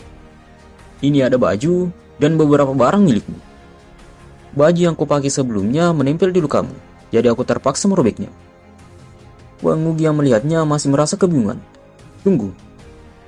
Kalau kau melihat barang-barangku, berarti kau tahu kenapa aku di sini. Orang tersebut berkata, ya, aku tahu. Tapi, bahkan binatang bodoh pun berterima kasih saat nyawanya diselamatkan. Jadi jika kau adalah seorang manusia, maka kau tahu sendiri. Orang tersebut selalu membantu orang-orang yang ada di sekitarnya. Saat orang tersebut membantu yang lain membangun jembatan, Wangugi selalu memperhatikannya dari kejauhan. Orang tersebut pun sering mengobati apabila ada orang yang sakit. Saat Wangugi benar-benar pulih, ia tiba-tiba saja ingin menyerang orang yang menyelamatkannya tadi. Seketika saja ia dihempaskan oleh orang tersebut. Jadi, kau lebih memilih untuk menjadi lebih rendah dari binatang. Wangugi berkata, memilih? Inilah cara aku hidup. Beginilah aku hidup hingga saat ini. Dan beginilah aku akan hidup sampai nanti. Lebih baik aku mati daripada hidup dengan rasa malu karena memohon pada targetku untuk membiarkanku hidup. Aku tidak butuh belas kasihanmu. Bunuh saja aku. Orang tersebut kemudian berkata, apa hidup adalah sesuatu yang sangat sepele hingga seseorang bisa memberi atau menerimanya hanya dengan memohon. Semua manusia pernah membuat dan melakukan kesalahan. Aku tak tahu hidup seperti apa yang kau jalani hingga saat ini. Tapi, yang penting bukanlah bagaimana kau hidup selama ini, tapi bagaimana kau akan hidup setelah ini. Jika kau ingin membuang hidupmu, kenapa tidak hidup saja sedikit lebih lama, hingga kau mengerti arti dari kata-kataku tadi. Kemudian, kita kembali ke masa sekarang. Wangugi yang mengingat masa lalunya, ia berteriak sambil menyerang Gangrung. Belum, aku masih belum mengerti sepenuhnya apa maksud dari kata-kata itu. Dan kau ingin menghukumnya karena sesuatu yang ia lakukan di masa lalu. Wangugi terus-menerus menyerang Gangrung, dan Gangrung hanya menahannya. Saat Wangugi memukul Gangrung, Gangrung yang hanya menahan dengan lengannya, ia terlempar ke belakang. Seketika saja, Wangugi menyerangnya kembali. Dan dengan cepat, Gangrung langsung melompat ke atas. Gangrung yang masih berada di atas, tiba-tiba saja, Wangugi menyerangnya kembali. Wus! Serangan tersebut menghancurkan batuan yang ada depannya. Sialan kau. Wangugi menyerang Gangrung terus-menerus.